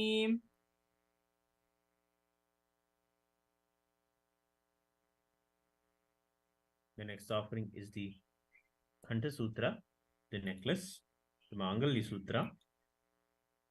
Now please take the Abharanam offerings or the Akshata in your hands and offer it to Devi Mahalakshmi by the end of the mantra. माङ्गल्यमणिसंयुक्तं मुक्तविद्रुमसंयुतं दत्तं मङ्गलसूत्रं च गृहाण हरिवल्लभे वरलक्ष्मी नमः कण्ठसूत्रं समर्पयामि. Remembering and cherishing Mahalakshmi as the one who gives us all the jewels, the corals, the diamonds, and the ratnas and the rubies in our lives. Remembering her and treasuring her in all of our wealth, we offer the Khanta Sutram. The next is the Abharanam, the offering of jewels with diamonds and sapphires and so many jewels. We offer to Mahalakshmi. You can offer the Akshata and Mahalakshmi's divine lotus feet by the end of the mantra. रत्नताटङ्ककेयूरहारकङ्कणभूषिते भूषणानि महार्हाणि ग्रहाण करुणानिधे वरलक्ष्मी नमः आभरणानि समर्पयामि. Celebrating Mahalakshmi as the very earth itself that has a beautiful scented perfume, we offer the sandalwood paste and all of the fragrant smells mixed together as the gandha. Please take the sandalwood paste in your hands and offer it at Mahalakshmi's divine lotus feet at the end of the mantra. कर्पूरचन्दनोपेतं कस्तूरिकुङ्कुमान्वितं सर्वगन्धग्रहाणाद्य सर्वमङ्गलदायिनी Varalakshmi नमः गन्धं समर्पयामि.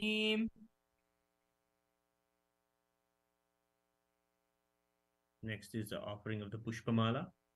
Mahalakshmi is there in our lives also as the flowers and the beautiful things kept together in a beautiful garland. Please take the flower garland and offer it to Mahalakshmi by the end of the mantra. मन्दारपारिजाताब्जैः केतत्युत्पलपाटलैः मल्लिकाजातिचकुलैः पुष्पैस्त्वां पूजयाम्यहं पुष्पमालां समर्पयामि. We'll now offer the Ashtottara Shatanamavali Archana. We will offer in a call and repeat. So we will chant the mantra.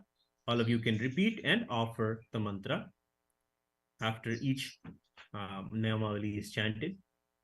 The Namavali and the glorious names describe the various manifestations and qualities of Mahalakshmi. When we chant these very qualities, we pray and also invoke the same qualities in our lives. The Vedas say that just by chanting or even listening to these Namavali mantras, we invoke the same qualities in our life. So let us pray that the auspicious and powerful qualities of abundance and prosperity that Mahalakshmi radiates, we imbibe and manifest in our lives. Again, we will be chanting the mantra, and as you repeat, please offer the flowers. ॐ प्रकृत्यै नमः। ॐ प्रकृत्यै नमः। ॐ विकृत्यै नमः। ॐ विकृत्यै नमः। ॐ विद्यायै नमः। ॐ विद्यायै नमः। ॐ सर्वभूतहितप्रदायै नमः। ॐ सर्वभूतहितप्रदायै नमः। ॐ श्रद्धायै नमः। ॐ श्रद्धायै नमः। ॐ विभूत्यै नमः। ॐ विभूत्यै नमः। ॐ सुरभ्यै नमः। ॐ सुरभ्यै नमः। ॐ परमात्मिकायै नमः। ॐ परमात्मिकायै नमः। ॐ वाचे नमः। ॐ वाचे नमः। ॐ पद्मालयायै नमः। ॐ पद्मालयायै नमः। ॐ पद्मायै नमः। ॐ पद्मायै नमः। ॐ शुचये नमः। ॐ शुचये नमः। ॐ स्वाहायै नमः। ॐ स्वाहायै नमः। ॐ स्वधायै नमः। ॐ स्वधायै नमः। ॐ सुधायै नमः। ॐ सुधायै नमः। ॐ धान्यायै नमः। ॐ धान्यायै नमः। ॐ हिरण्मय्यै नमः। ॐ हिरण्मय्ये नमः। ॐ लक्ष्म्यै नमः। ॐ लक्ष्मे नमः। ॐ नित्यपुष्टायै नमः। ॐ नित्यपुष्टायै नमः। ॐ विभावर्यै नमः। ॐ विभावर्ये नमः। ॐ अदित्यै नमः। ॐ अदित्ये नमः। ॐ दित्यै नमः। ॐ दित्ये नमः। ॐ दीप्तायै नमः। ॐ दीप्तायै नमः। ॐ वसुधायै नमः। ॐ वसुधायै नमः। ॐ वसुधारिण्यै नमः। ॐ वसुधारिण्ये नमः। ॐ कमलायै नमः। ॐ कमलायै नमः। ॐ कान्तायै नमः। ॐ कान्तायै नमः। ॐ कामाक्ष्यै नमः। ॐ कामाक्ष्ये नमः। ॐ क्रोधसम्भवायै नमः। ॐ क्रोधसम्भवायै नमः। ॐ अनुग्रहप्रदायै नमः। ॐ अनुग्रहप्रदायै नमः। ॐ बुद्धये नमः। ॐ बुद्धये नमः। ॐ अनघायै नमः। ॐ अनघायै नमः। ॐ हरिवल्लभायै नमः। ॐ हरिवल्लभायै नमः। ॐ अशोकायै नमः। ॐ अशोकायै नमः। ॐ अमृतायै नमः। ॐ अमृतायै नमः। ॐ दीप्तायै नमः। ॐ दीप्तायै नमः। ॐ लोकशोकविनाशिन्यै नमः। ॐ लोकशोकविनाशिन्यै नमः। ॐ धर्मनिलयायै नमः। ॐ धर्मनिलयायै नमः। ॐ करुणायै नमः। ॐ करुणायै नमः। ॐ लोकमात्रे नमः। ॐ लोकमात्रे नमः। ॐ पद्मप्रियायै नमः। ॐ पद्मप्रियायै नमः। ॐ पद्महस्तायै नमः। ॐ पद्महस्तायै नमः। ॐ पद्माक्ष्यै नमः। ॐ पद्माक्ष्ये नमः। ॐ पद्मसुन्दर्यै नमः। ॐ पद्मसुन्दर्ये नमः। ॐ पद्मोद्भवायै नमः। ॐ पद्मोद्भवायै नमः। ॐ पद्मसुन्दर्यै नमः। ॐ पद्मसुन्दर्ये नमः। ॐ पद्ममुख्यै नमः। ॐ पद्ममुख्ये नमः। ॐ पद्मनाभप्रियायै नमः। ॐ पद्मनाभप्रियायै नमः। ॐ रमायै नमः। ॐ रमायै नमः। ॐ पद्ममालाधरायै नमः। ॐ पद्ममालाधरायै नमः। ॐ देव्यै नमः। ॐ देव्ये नमः। ॐ पद्मिन्यै नमः। ॐ पद्मिन्ये नमः। ॐ पद्मगन्धिन्यै नमः। ॐ पद्मगन्धिन्ये नमः। ॐ पुण्यगन्धायै नमः। ॐ पुण्यगन्धायै नमः। ॐ सुप्रसन्नायै नमः। ॐ सुप्रसन्नायै नमः। ॐ प्रसादाभिमुख्यै नमः। ॐ प्रसादाभिमुख्ये नमः। ॐ प्रभायै नमः। ॐ प्रभायै नमः। ॐ चन्द्रवदनायै नमः। ॐ चन्द्रवदनायै नमः। ॐ चन्द्रायै नमः। ॐ चन्द्रायै नमः। ॐ चन्द्रसहोदर्यै नमः। ॐ चन्द्रसहोदर्ये नमः। ॐ चतुर्भुजायै नमः। ॐ चतुर्भुजायै नमः। ॐ चन्द्ररूपायै नमः। ॐ चन्द्ररूपायै नमः। ॐ इन्दिरायै नमः। ॐ इन्दिरायै नमः। ॐ इन्दुशीतलायै नमः। ॐ इन्दुशीतलायै नमः। ॐ आह्लादजनन्यै नमः। ॐ आह्लादजन्ये नमः। ॐ पुष्टायै नमः। ॐ पुष्टायै नमः। ॐ शिवायै नमः। ॐ शिवायै नमः। ॐ शिवकर्यै नमः। ॐ शिवकर्ये नमः। ॐ सत्यै नमः। ॐ सत्ये नमः। ॐ विमलायै नमः। ॐ विमलायै नमः। ॐ विश्वजनन्यै नमः। ॐ विश्वजनन्ये नमः। ॐ तुष्टायै नमः। ॐ दुष्टायै नमः।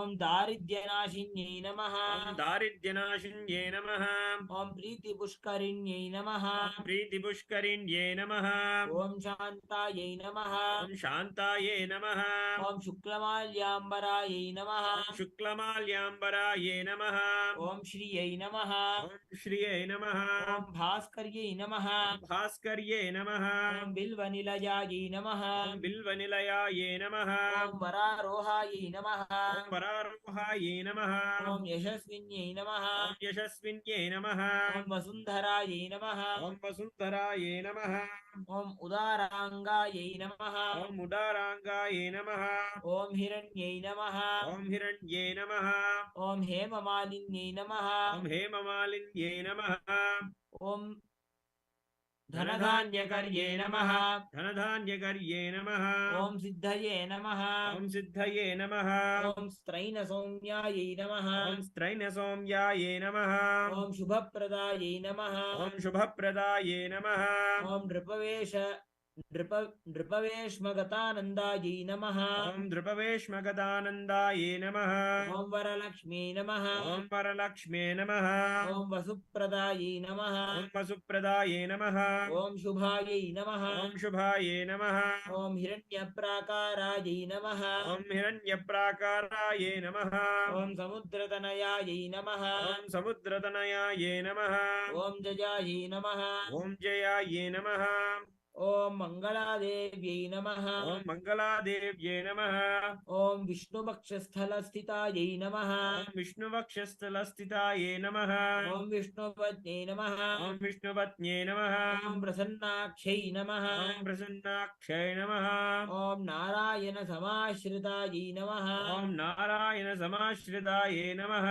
ॐ दारिद्र्यध्वंसिन्यै नमः ॐ दारिद्र्यध्वंसिन्ये नमः ॐ देव्यै नमः ॐ देव्ये नमः ॐ सर्वोपद्रववारिण्यै नमः ॐ सर्वोपद्रववारिण्ये नमः ॐ नवदुर्गायै नमः ॐ नवदुर्गाये नमः ॐ महाकाल्यै नमः ॐ महाकाल्ये नमः ॐ ब्रह्मविष्णुशिवात्मिकायै नमः ॐ ब्रह्मविष्णुशिवात्मिकाये नमः ॐ त्रिकालज्ञानसम्पन्नायै नमः ॐ त्रिकालज्ञानसम्पन्नाये नमः ॐ भुवनेश्वर्ये नमः ॐ भुवनेश्वर्ये नमः Now we'll offer the incense. Please, all of the participants requested to light the incense and offer the incense to Mahalakshmi along with the mantra, and please ring the bell as you do so.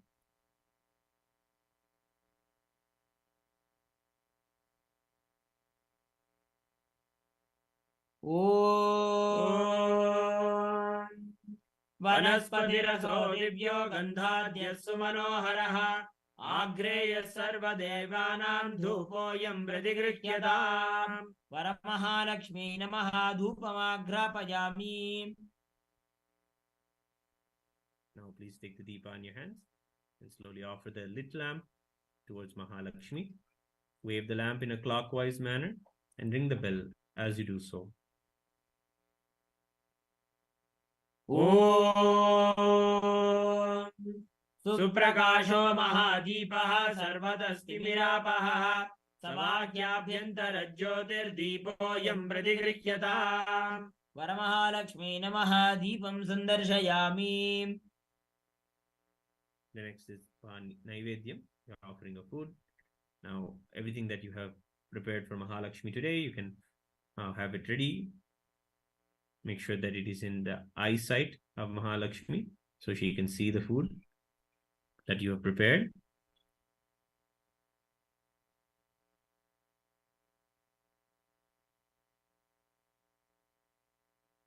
Please take the udhrini of water and hover it around the Naivedyam. Offer the water at the divine lotus feet of Mahalakshmi at the end of the mantra. ॐ नैवेद्यं विविधं देवी शर्करादिविनिर्मितं मया निवेदितं भक्त्या ग्रहाण हरिवल्लभे वरमहालक्ष्मी नमः नैवेद्यं निवेदयामि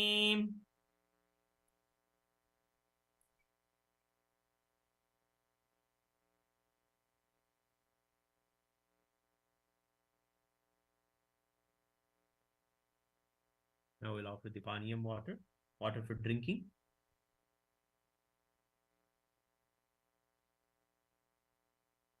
ॐ जलं च शीतलं स्वच्छं नित्यं शुद्धं मनोहरं पानार्थं ते प्रयच्छामि ग्रहाण हरिवल्लभे ॐ वरमहालक्ष्मी नमः पानीयं समर्पयामि. Next we'll offer Punarachmaniyam, water for washing the hands and the mouth.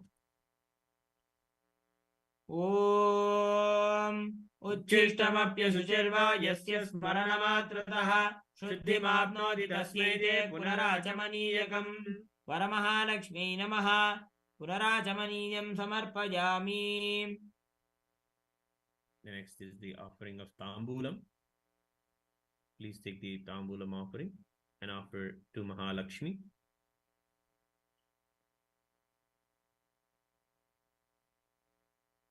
ॐ फलपत्रसमायुक्तं कर्पूरेण सुवासितं मया निवेदितं भक्त्या ताम्बूलं प्रतिगृह्यताम्.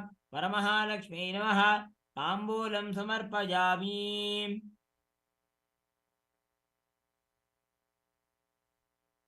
The next is the offering of Arati.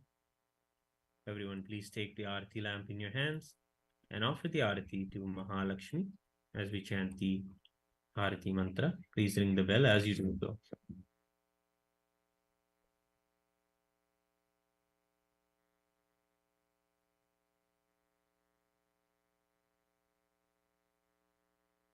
ॐ महादेव्यै च विद्महे विष्णुपत्नी च धीमहि तन्नो लक्ष्मी प्रचोदयात्. ॐ महादेव्यै च विद्महे विष्णुपत्नी च धीमहि तन्नो लक्ष्मी प्रचोदयात्. ॐ महादेव्यै च विद्महे विष्णुपत्नी च धीमहि तन्नो लक्ष्मी प्रचोदयात्. वरमहालक्ष्मी नमः कर्पूरनीराजनं सन्दर्शयामि. सर्वदेवदेवी स्वरूपाय भगवते श्री नित्यानंद परमशिवाय नमः. कर्पूरनीराजनं सन्दर्शयामि. रक्षां धारयामि. Now we'll offer the Pushpanjali.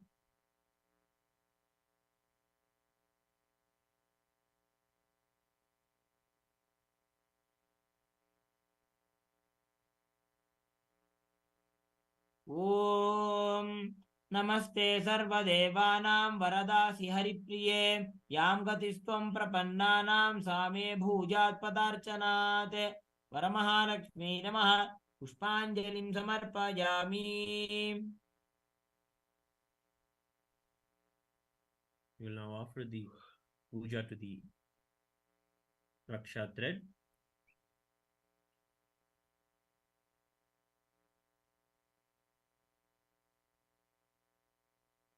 This is the puja offered to the Dhora Granthi, the puja, the sacred Raksha thread that we will be tying after the puja is complete. Please take a flower and offer to the first of the 9 threads in the Dhora Granthi. ॐ कमलाजी नमः प्रथमग्रन्थिं पूजयामि. Please offer flowers to the second thread. ॐ रमायै नमः द्वितीयग्रन्थिं पूजयामि. Now to the third thread. ॐ लोकमात्रे नमः तृतीयग्रन्थिं पूजयामि.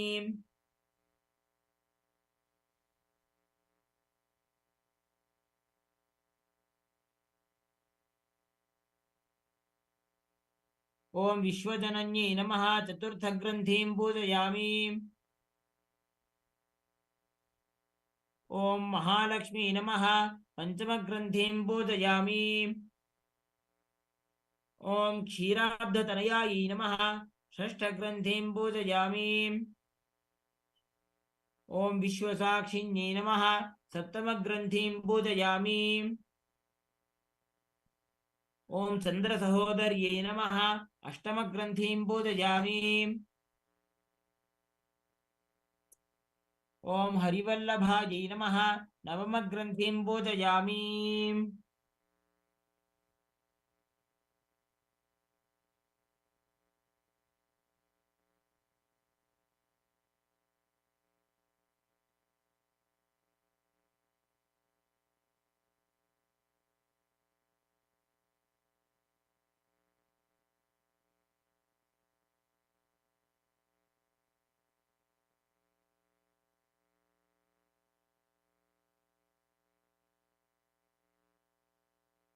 chanting the following mantra, take the thread in your hands.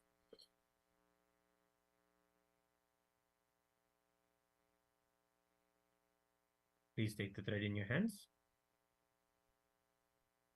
ॐ सर्वमङ्गलमाङ्गल्ये सर्वपापप्रणाशिनि दोरकं प्रति गृह्णामि सुप्रीता भव सर्वदा इति दोरकं हस्तेन गृहीत्वा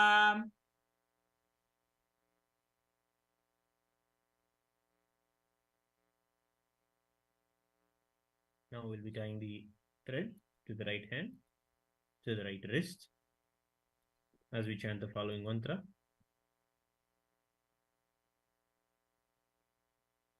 ॐ नवदन्तु समायुक्तं नवग्रन्थिसमन्वितं बध्नीयां दक्षिणे हस्ते दोरकं हरिवल्लभे इति दोरकं बध्नीयात्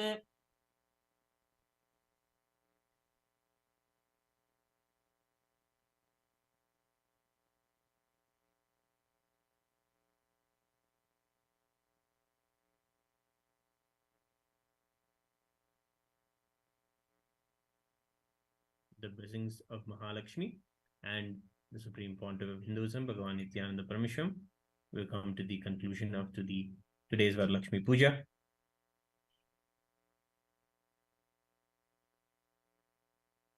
We will end the puja with Purna Mantra, and please stay tuned for a few special announcements. Om पूर्णमदः पूर्णमिदं पूर्णात् पूर्णमुदच्यते पूर्णस्य पूर्णमादाय पूर्णमेवावशिष्यते ॐ शान्ति शान्ति शान्तिः हरि ओम तत्सत् सर्वं भगवत् श्री नित्यानंद परमशिव पादुकार्पणमस्तु ॐ नित्यानन्दम्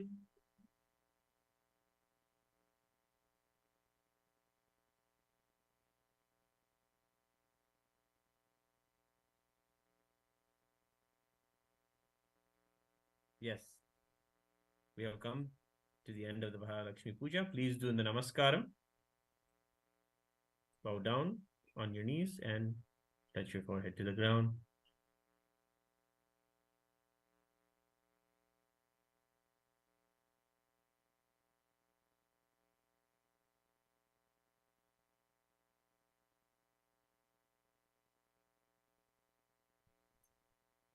We want you to invite all of the viewers of this VaraLakshmi Vratham in Kailasa TV and in Kailasa, Los Angeles, to a special event that is going to be happening at tomorrow morning at 10:30 a.m. EST. It is Meet Kailasa's Sarvajñapita Yajamans, the Sarvajñapita Kartas and Yajamans, a special panel of Sarvajñapita Yajamans and Kartas will share their journey and answer all of our questions. All of us have the aspiration to one day be a Sarvajñapita Karta and Sarvajñapita Yajaman. We have the opportunity, a special opportunity tomorrow, to get to know the journey of the miraculous journeys of all of the Sarvajñapita Kartas and Yajamans for aspirations to abundance, where wealth meets spirituality, and how everyone was able to manifest $1 million dreams. So join this beautiful exclusive event at 10:30 a.m. Eastern Standard Time. And taking this opportunity to invite you all to the next Paramashivoham program. Today, beautifully, the Paramashivoham level 3 has ended for the second season in this Chaturmasya. The next season will be starting on August 30th. Don't miss. Please bring your loved ones, bring everyone, and especially on this auspicious day of VaraLakshmi Puja. It's the best day to take the Sankalpa for also all of the spiritual decisions in our life. So join us for the Paramashivoham program that is starting on August 30th. Thank you all for joining the VaraLakshmi Puja with the divine grace and blessings of the Supreme Pontiff of Hinduism, for giving us the beautiful ecosystems to be able to celebrate Hinduism from wherever we are in the world, learn, practice, and live this wonderful enlightened lifestyle. With the end, thank you all for coming. Nityanandam.